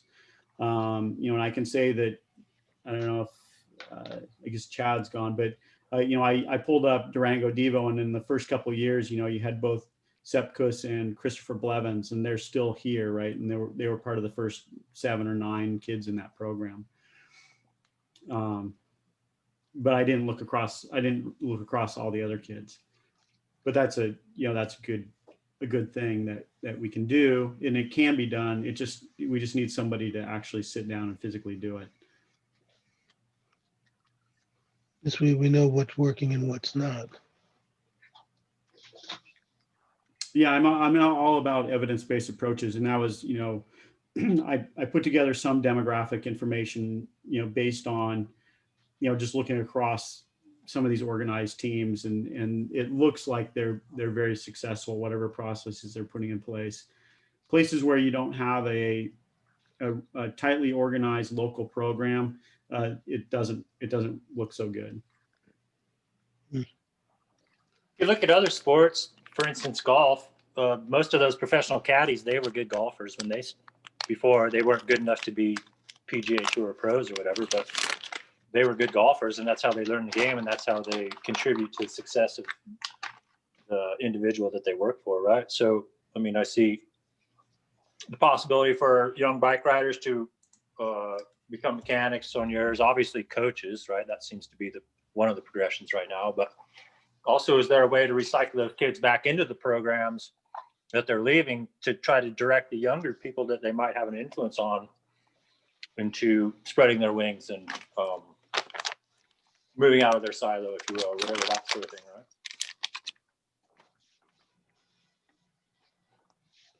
right? So I'm putting mentors, leaders, and certainly Durango Devo and Boulder Junior are doing that type of approach. CCAP does it, and we're doing it to a lesser extent. We're just not as big a program, but certainly we're seeing that, and I think that's going to, it's going to add traction, right? It is you need that type of multi-generational type of approach.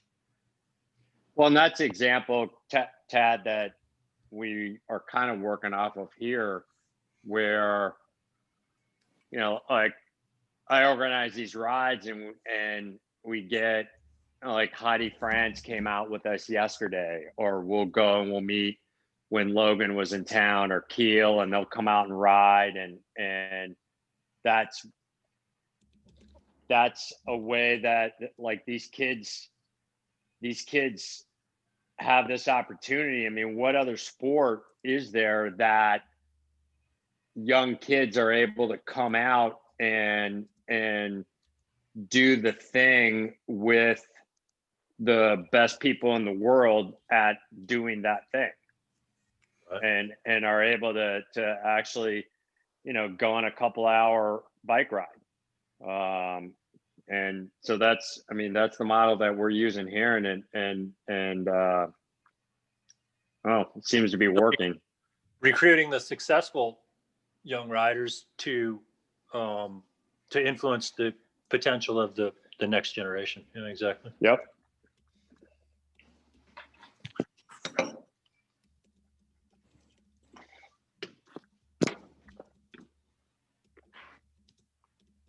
Yeah, so that's, I mean, that's, you know, that kind of classic old school model, right? That's, I mean, it's certainly what I came through. And talking with Joe, that's what he came through too. I would assume other people on the call also went through that type of program. So the next part of this is who's running these activities, you know, and, you know, I put down composite team programs, you know, things like Amy D Foundation would be a classic example of that. But we also have, you know, dedicated race trips, you know, and that's like what Andrew Armstrong's running, you know, and those are driven by coaches and directors directly, you know, in a for-profit or maybe they're in a nonprofit way. And then we have clubs and teams, you know, like Durango Devo or Boulder Junior or whatever, or even things like Lux, which is working in kind of a different space. And then you have, you know, more regional or national team programs. And, you know, one of the things that Mike Sayers brought up a year or so ago was, you know, the idea of building out all-star programs that are built around, you know, kind of the best riders in your region to go do these types of things. Are there any other ideas about that? I mean, you know, Nike, I certainly have Nike listed up above and things of that nature. But, you know, really we're here, you know, in real performance programming, and Nike probably doesn't really fit that model. They're, I think, the level down. So I'll pull that one out.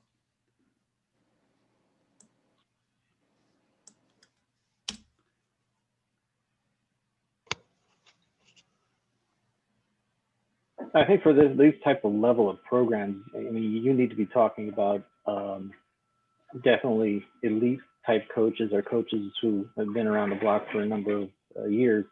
So yeah, I agree. Anything lower than that is just not really viable.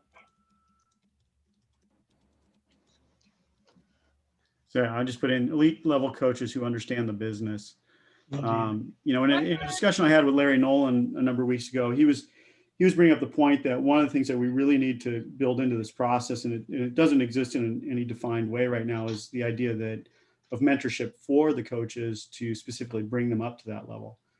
I mean, I'd even say from myself, you know, as I would have no problems, you know, like de-essing a team here at Redlands, right? You know, that's not a big deal, or, you know, pretty much anywhere stateside. But, you know, you take me over to Europe, and I mean, the discussions I've had with Joe and with Barney and stuff, it's like, you know, I don't want my transmission dropping out in the middle of Switzerland, you know, and having to deal with that, you know, that'd be a whole new experience for me. And I don't know that I'm even, you know, even if I don't have the capacity to do that.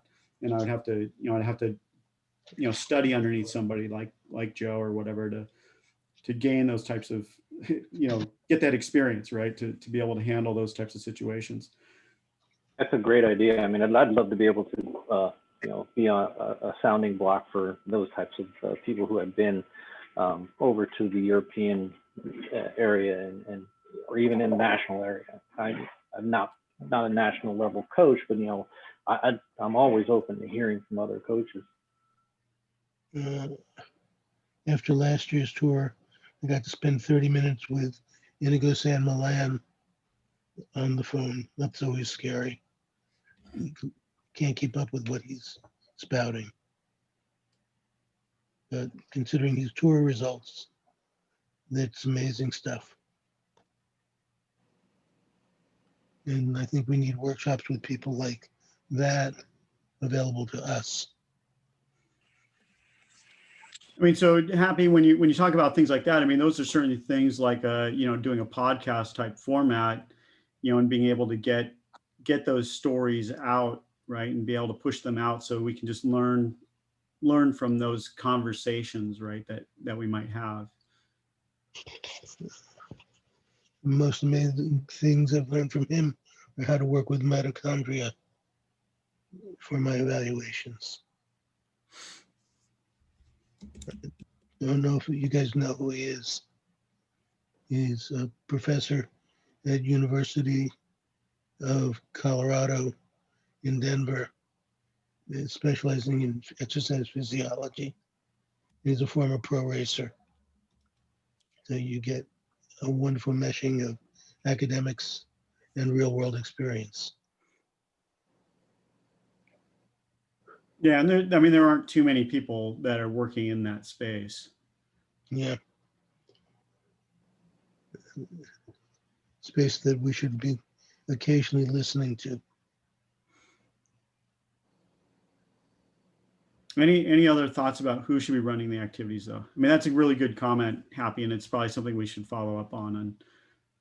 And it's something that Freddie brought up also, was the idea of, getting stories from current and former World Tour pros and things like that, and doing that same kind of thing. And so you have those conversations that can become available for athletes, in that case, to learn from.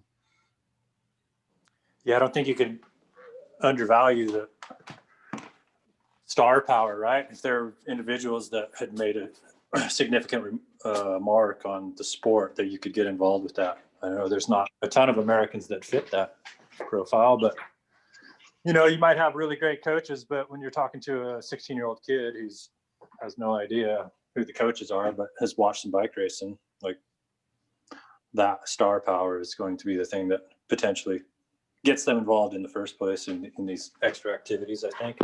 So I don't know if that's possible, but it just seems like, that's going back to the NFL and NBA and that sort of thing, right? Kids care about the stars, not about the coaches. That's for sure.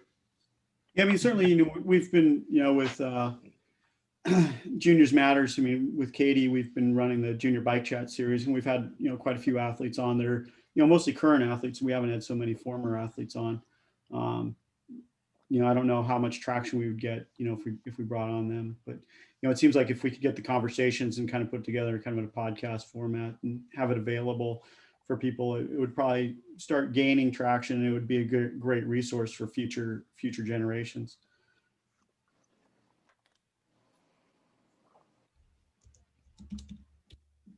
All right, so let's move on. So where are these activities run? I mean, now we're talking about, kids that are really tracking forward. Is that, it seems like maybe regional racing is more of just a general training tool at this point. And really, we're talking about national, international programming. Does that seem reasonable?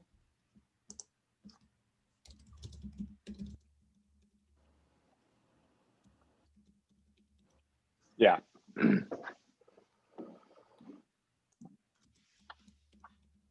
I don't know if we need to put any more detail in than that right now. I mean, certainly, one of the goals here is, we're trying to shift the narrative, and I want to be able to go back to our NGB and be able to say, here are some critical things that we need to work on, and then we can work on, building out the next piece. I mean, I look at it as if we're building a house, and right now we're just doing rough carpentry, and if we're going to start, doing anything more major, it's going to require some real heavy lifting. I mean, this stuff is reasonably easy to do, but when we talk about actual real programming, it'll be a little bit more difficult. And so then, in terms of the specific activities that they're doing, what role do camps and clinics play in this kind of space versus doing competitive or even non-competitive events? I mean, I could certainly envision, sending a group across to do kermesses, but then also like jumping in a fondo or something like that. Just as added value for whatever they're doing abroad.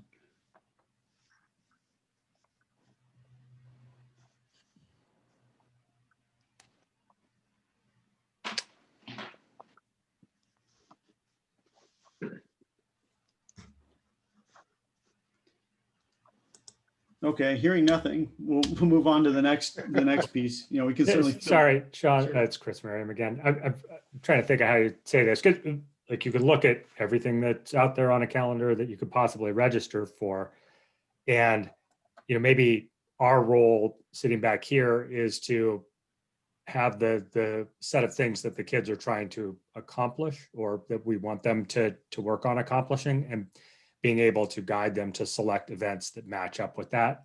So it's been a weird year. And, so kids who are still love to ride the bike, you can just have them ride all day. They don't have to be fresh for racing. And so they can plug into some events they wouldn't do otherwise. But so I guess there's probably not a specific set of events that you want a program to hit, but you want to be able to think about what a particular type of event would accomplish for those riders. Yeah, so I just put in, at the top level, selecting events appropriate to their progression and goals. Perfect. And about 15th of the amount of words I used. I think I often don't even say it because to me, it just goes without saying kind of the way I run my programs and coach my teams. But I think there's also a lot of activities that they do off the bike and not directly cycling related that helps them make the jump to the next level. We talked about it earlier in terms of like regional travel can help prepare them for how do you travel with the team? How do you travel nationally? In any international program, I think part of it needs to include those off the bike things of here, come to the grocery store with me. Here's how a European washer and dryer works.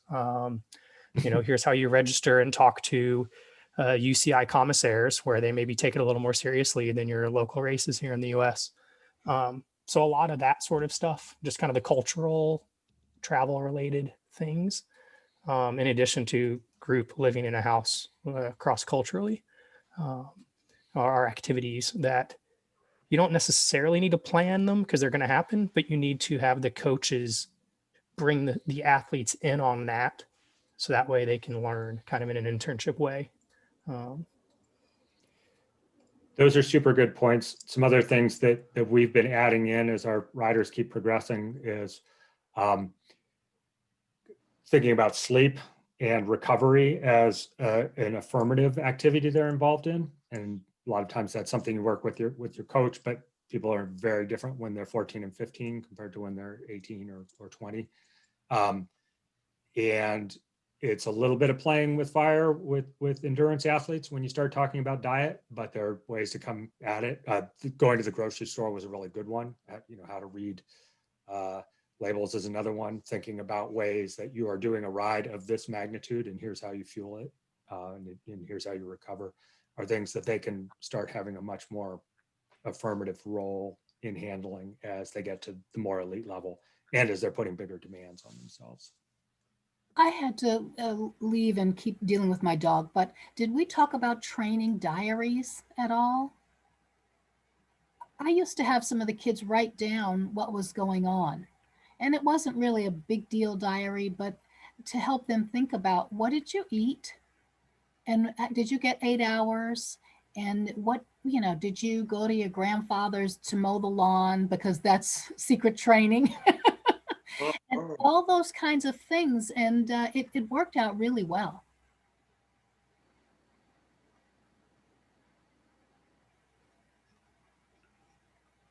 I'm trying to see where that fits in. I mean, it seems like you'd even want to start training diaries back.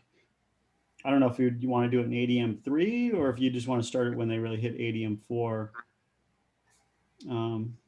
Yeah, because it's just so basic, but it does make a big difference because some kids were required to help their parents do the lawn, the yard work, or literally go to the grandparents' house and do their yard work. And it showed. They were in much better shape. Yeah, well, I think that power meters and data has become a poor substitute for a diary, right? You don't have to you don't have to keep track of every single thing because a lot of that's done for you. But in fact, there's so much more value in writing down what you're feeling and what you've done compared to just the data on the bike and these sort of things. We had, you guys might be a little bit familiar with some of our people in Southern California, but Frank Potts was working with our kids, and Frank is somewhat handicapped now. He has some genetic issue that's related to MS. And the kids would offer to come over to Frank's house and help him with his projects because he was a mechanic and all this other kind of stuff. And they would be over there lifting, 2x4s and all this other stuff in his backyard. And we would kind of smirk because we knew what was going on. They were getting some serious shoulders. But it worked out really, really well. Yeah, so I added the idea of putting in training logs, back at the beginning in stage one or part one of going into these ADM 4.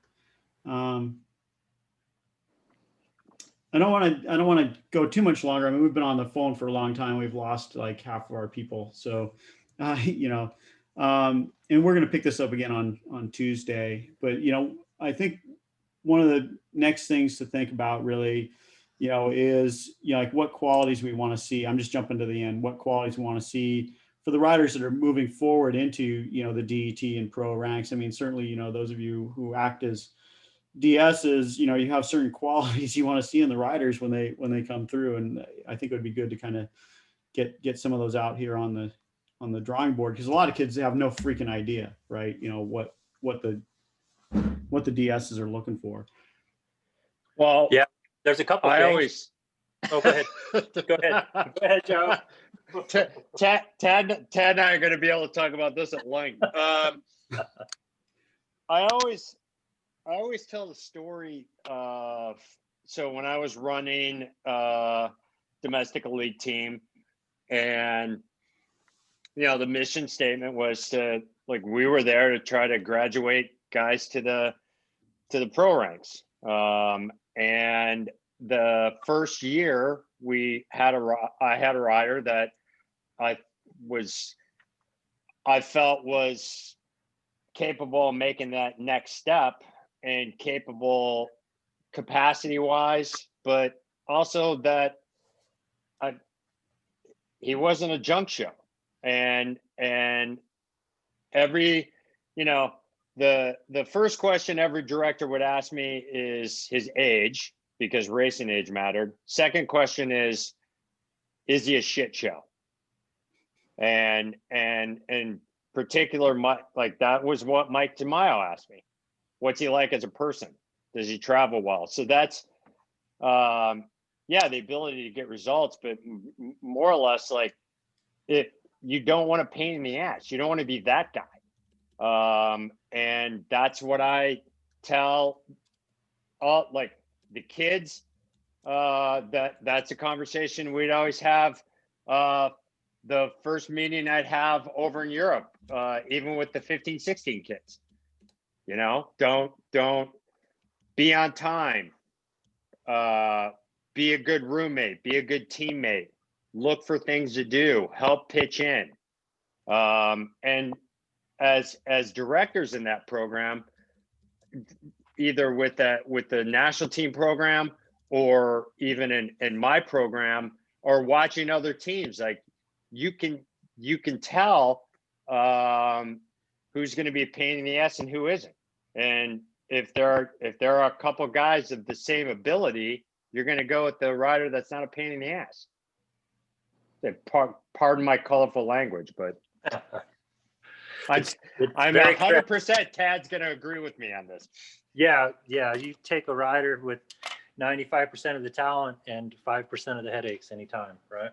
So part of that is like flexibility. Can you deal with chaos? And that's on the bike and off the bike, because especially like the last 2 years, races dropping out and moving their schedule and all these sorts of things, right? So just being flexible and accommodating to what's going on is important for sure, along with all those other qualities there.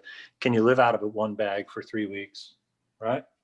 Those sorts of things, super important. And then the other thing that I really like about athletes is, did they play team sports? Do they actually have an idea of how to exist with their teammates? If you get someone who was a football player, they have a very specific role, whatever, or a baseball player, whatever, of what their job was. And so when you get to a professional or elite level cycling, especially a road team, you have assigned jobs every single day. And it's not racing for 18th place, right? It's helping someone better than you get first place. And so like those kinds of things of like understanding your role in the whole program is hugely critical to me. And You can it's a tricky, sorry, Tad, I didn't mean to No, go ahead. talk over you. And it's a tricky balancing act, right? Because especially if you're running a development program that these athletes want to make that next step, it's so yeah, the guys getting the results, like those are going to be the ones that the next level are going to start to look at. But you have to communicate to the others that everybody can't be the chief. Like everybody can't be the person going across the line first, and teams are going to look for someone that is able to ride on the front for long periods of time, or go back to the cars and get whatever the leader needs, or do all these other roles that are important. And that's something you need to communicate and teach as well, and get these athletes to buy into. And just bridging off of that idea, I'm just thinking about, that we're dealing with juniors, and, and I've certainly seen riders get pigeonholed into support roles at this level. And they're in some ways, looking at it from a higher order perspective, is that they're losing opportunities to learn and grow in the sport because they're not given the flexibility to go play around, right? During a bike race.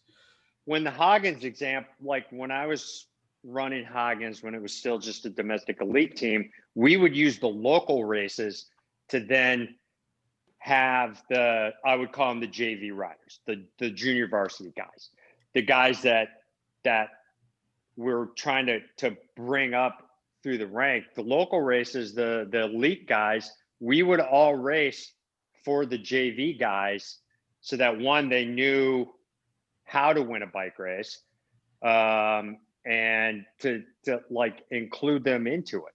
And I mean, that was the model that we used here, and it seemed to work pretty well. Yeah, I agree with that. And as motivation. And so two other things that go along with that is that you can, for those composite type teams, because you do end up with a situation where you can't get someone to come back for bottles.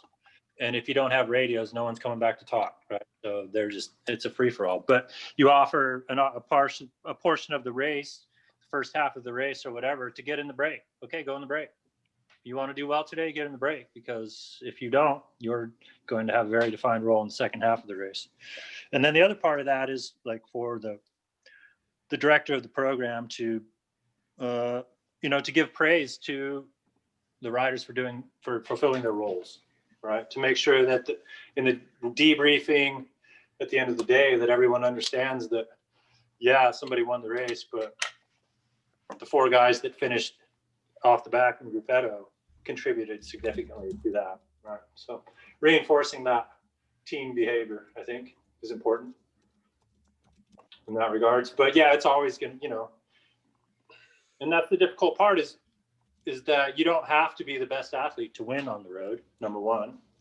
If you have a good team and you can leverage the race with your teammates, then you can be in those opportunities. I mean, how many times was Eric Decker winning a World Tour, winning a classic or a monument, and he had three better guys on the team that day, right? It was just like that kind of guy of like, get in the break, be smart, do your work at home, eating and drinking all the time, taking care of yourself on the bike, and you get your opportunities, right? Doesn't mean you're having opportunities every day, but you will get opportunities. So reinforcing that, giving opportunities, but also keeping those riders confined in their roles when necessary.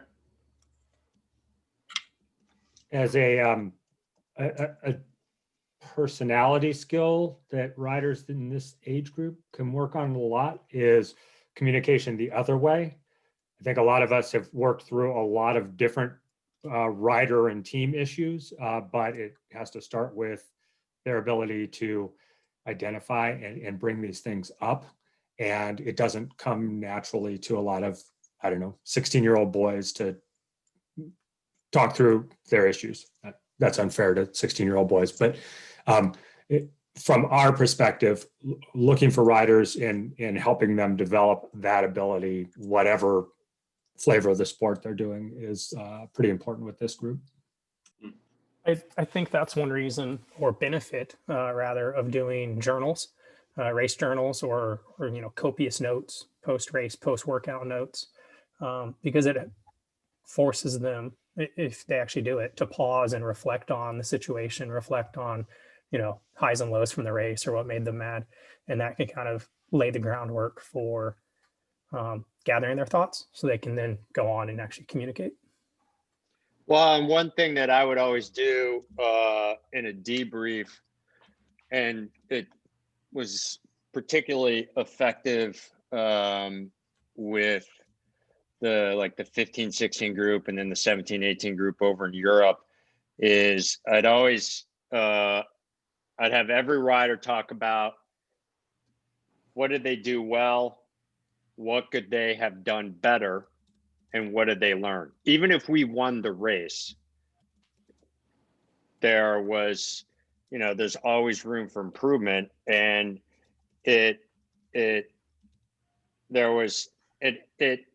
cultivated like honest conversation too, where it's like, hey, if you have an issue with your teammate, we're going to talk about it here, not out in public. And so it helped that communication both ways as well. But it also made them really reflect on, yeah, okay, I think I did this well, and okay, I could have done this better.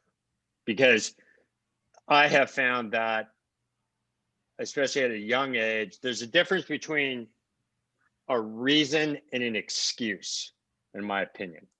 And I don't want to hear excuses as to why you weren't able to do something. But if there was a reason for it, okay, we can talk about that.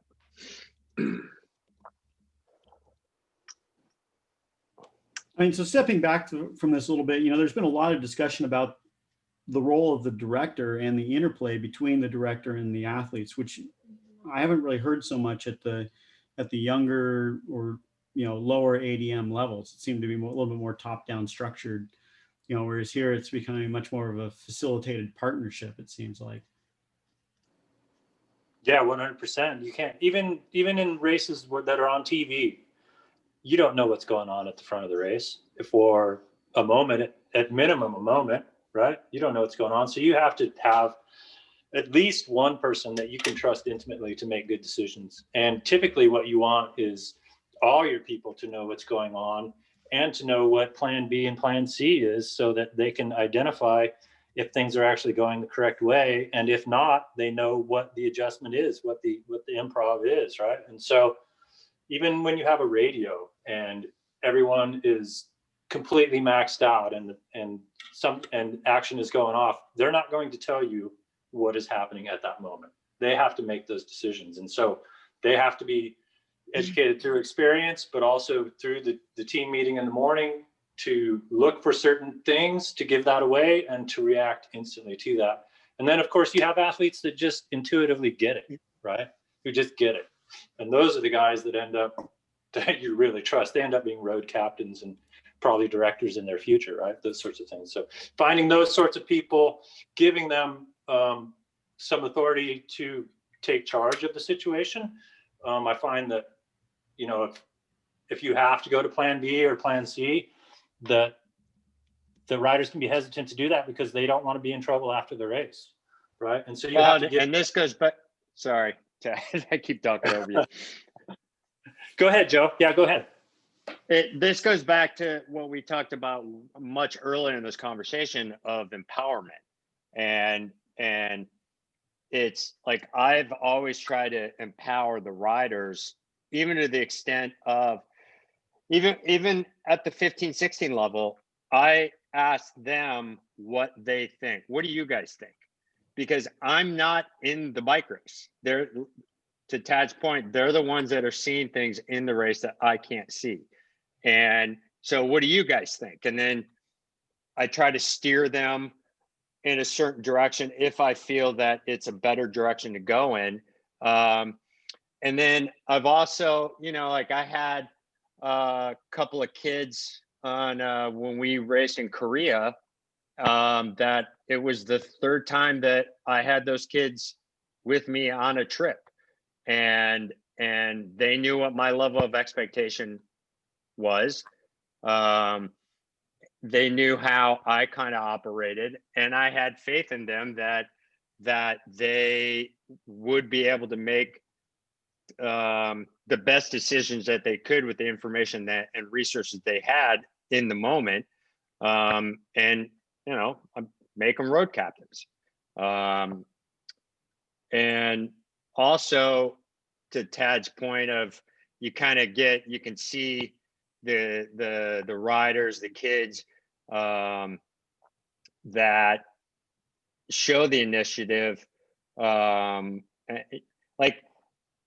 you just kind of know. Probably the best road captain I had for 15-16 trip was actually only 14 years old, because he was cursed with a birthday on December 31st. He was the most intuitive kid I had of all of them. And was the kid that was always looking for stuff to do. He would load the van, and he would unpack the van, and he would get the other kids to help clean out the van, and just things like that. So yeah, I think, making sure the group knows that the riders or the individuals who who can really do the other jobs that don't get the notoriety from the podium or the press or whatever it might be, are just as important. So treating those riders,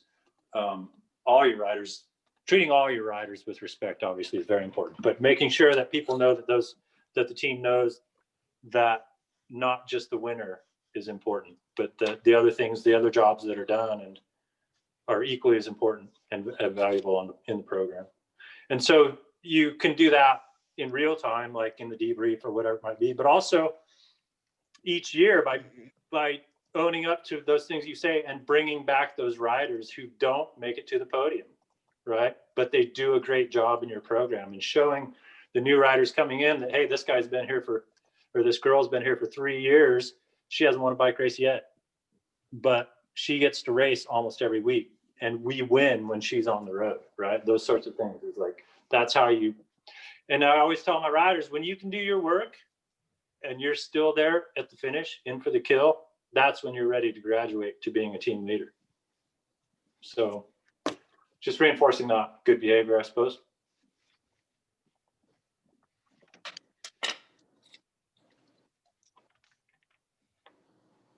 Been a lot of good discussion on this topic, and that's why I was hoping to be able to get to this one. Is we could just skip over some of the other stuff that we can fill in later on.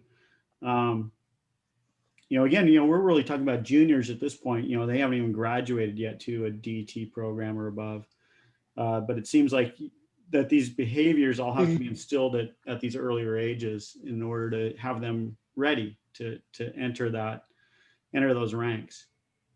Yep. Absolutely, because they haven't started to develop the bad habits yet. This is the time when you are able to have the greatest positive influence, in my opinion. Yeah, and it helps to build a stronger program, which enables you to keep your program alive and sustainable, right? Because you consistently do a good job of representing the sponsors, but also developing riders, graduating riders, those sorts of things. And so it's mutually beneficial to do these sorts of things. It's interesting you say it that way, because when I think about the junior side of the sport, and I direct my own junior program, and I look across other junior programs, and I would say there's a high degree of unevenness in the types of things that you're talking about in terms of what's happening. And I don't know exactly how to alleviate it, but certainly, as coaches, we could develop our own toolkit to prepare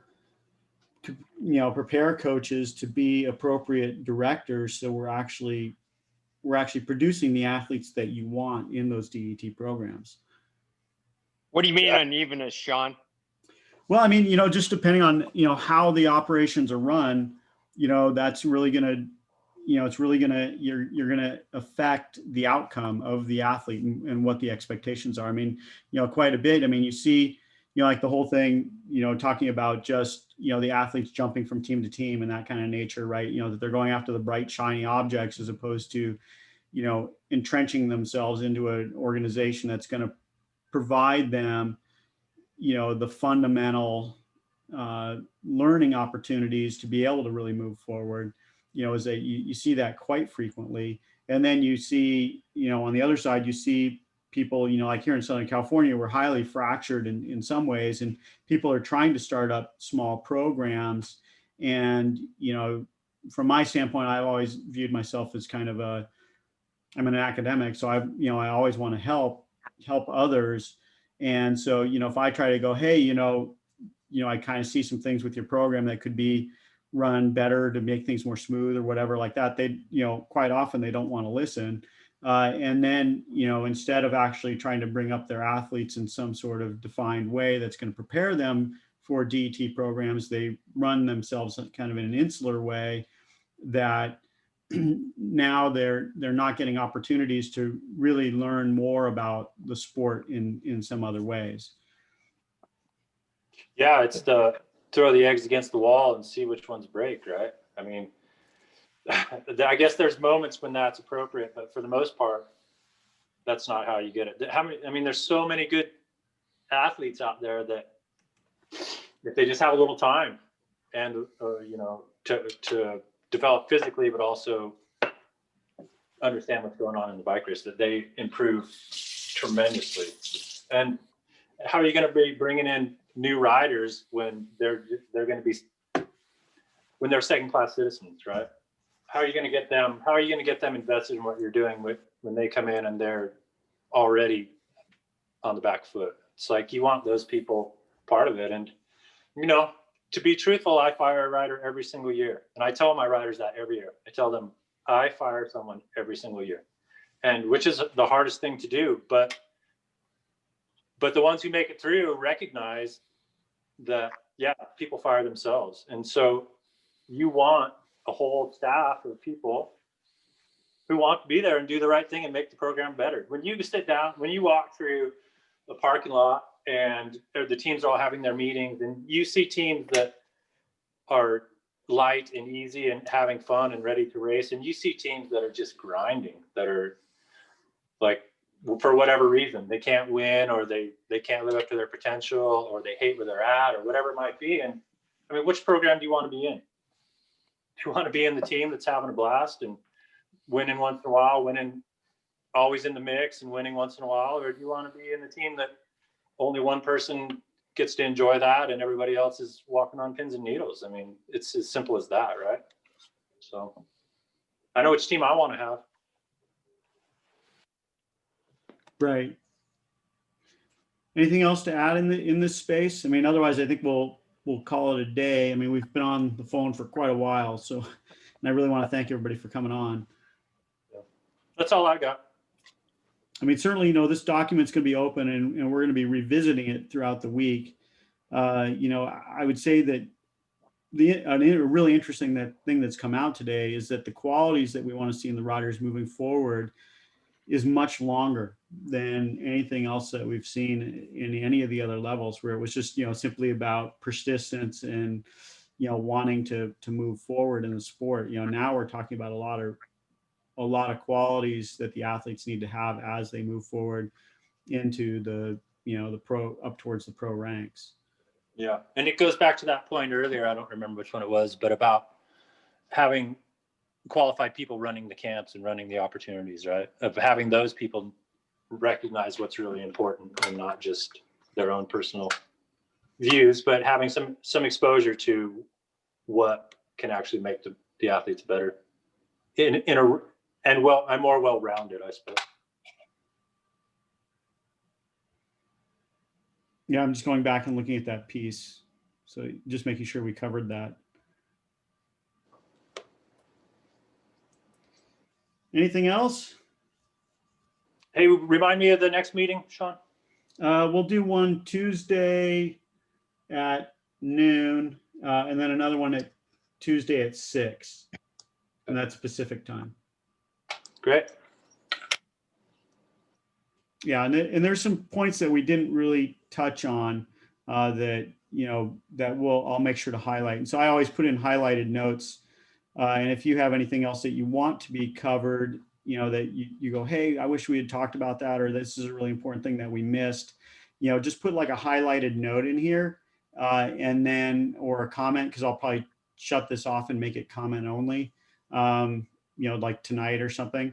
And then that way we'll make sure it gets discussed at the next meeting, even if you can't make it. You know, because these are really, you know, I call these working documents, and they're for our community. They're for us as coaches to really help our sport move forward.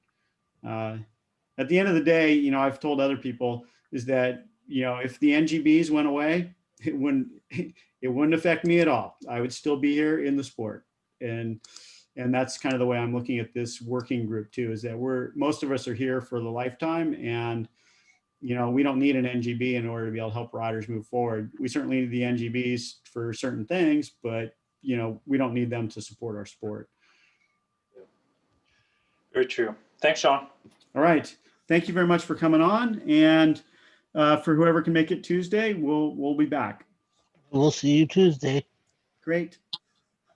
Okay, ciao.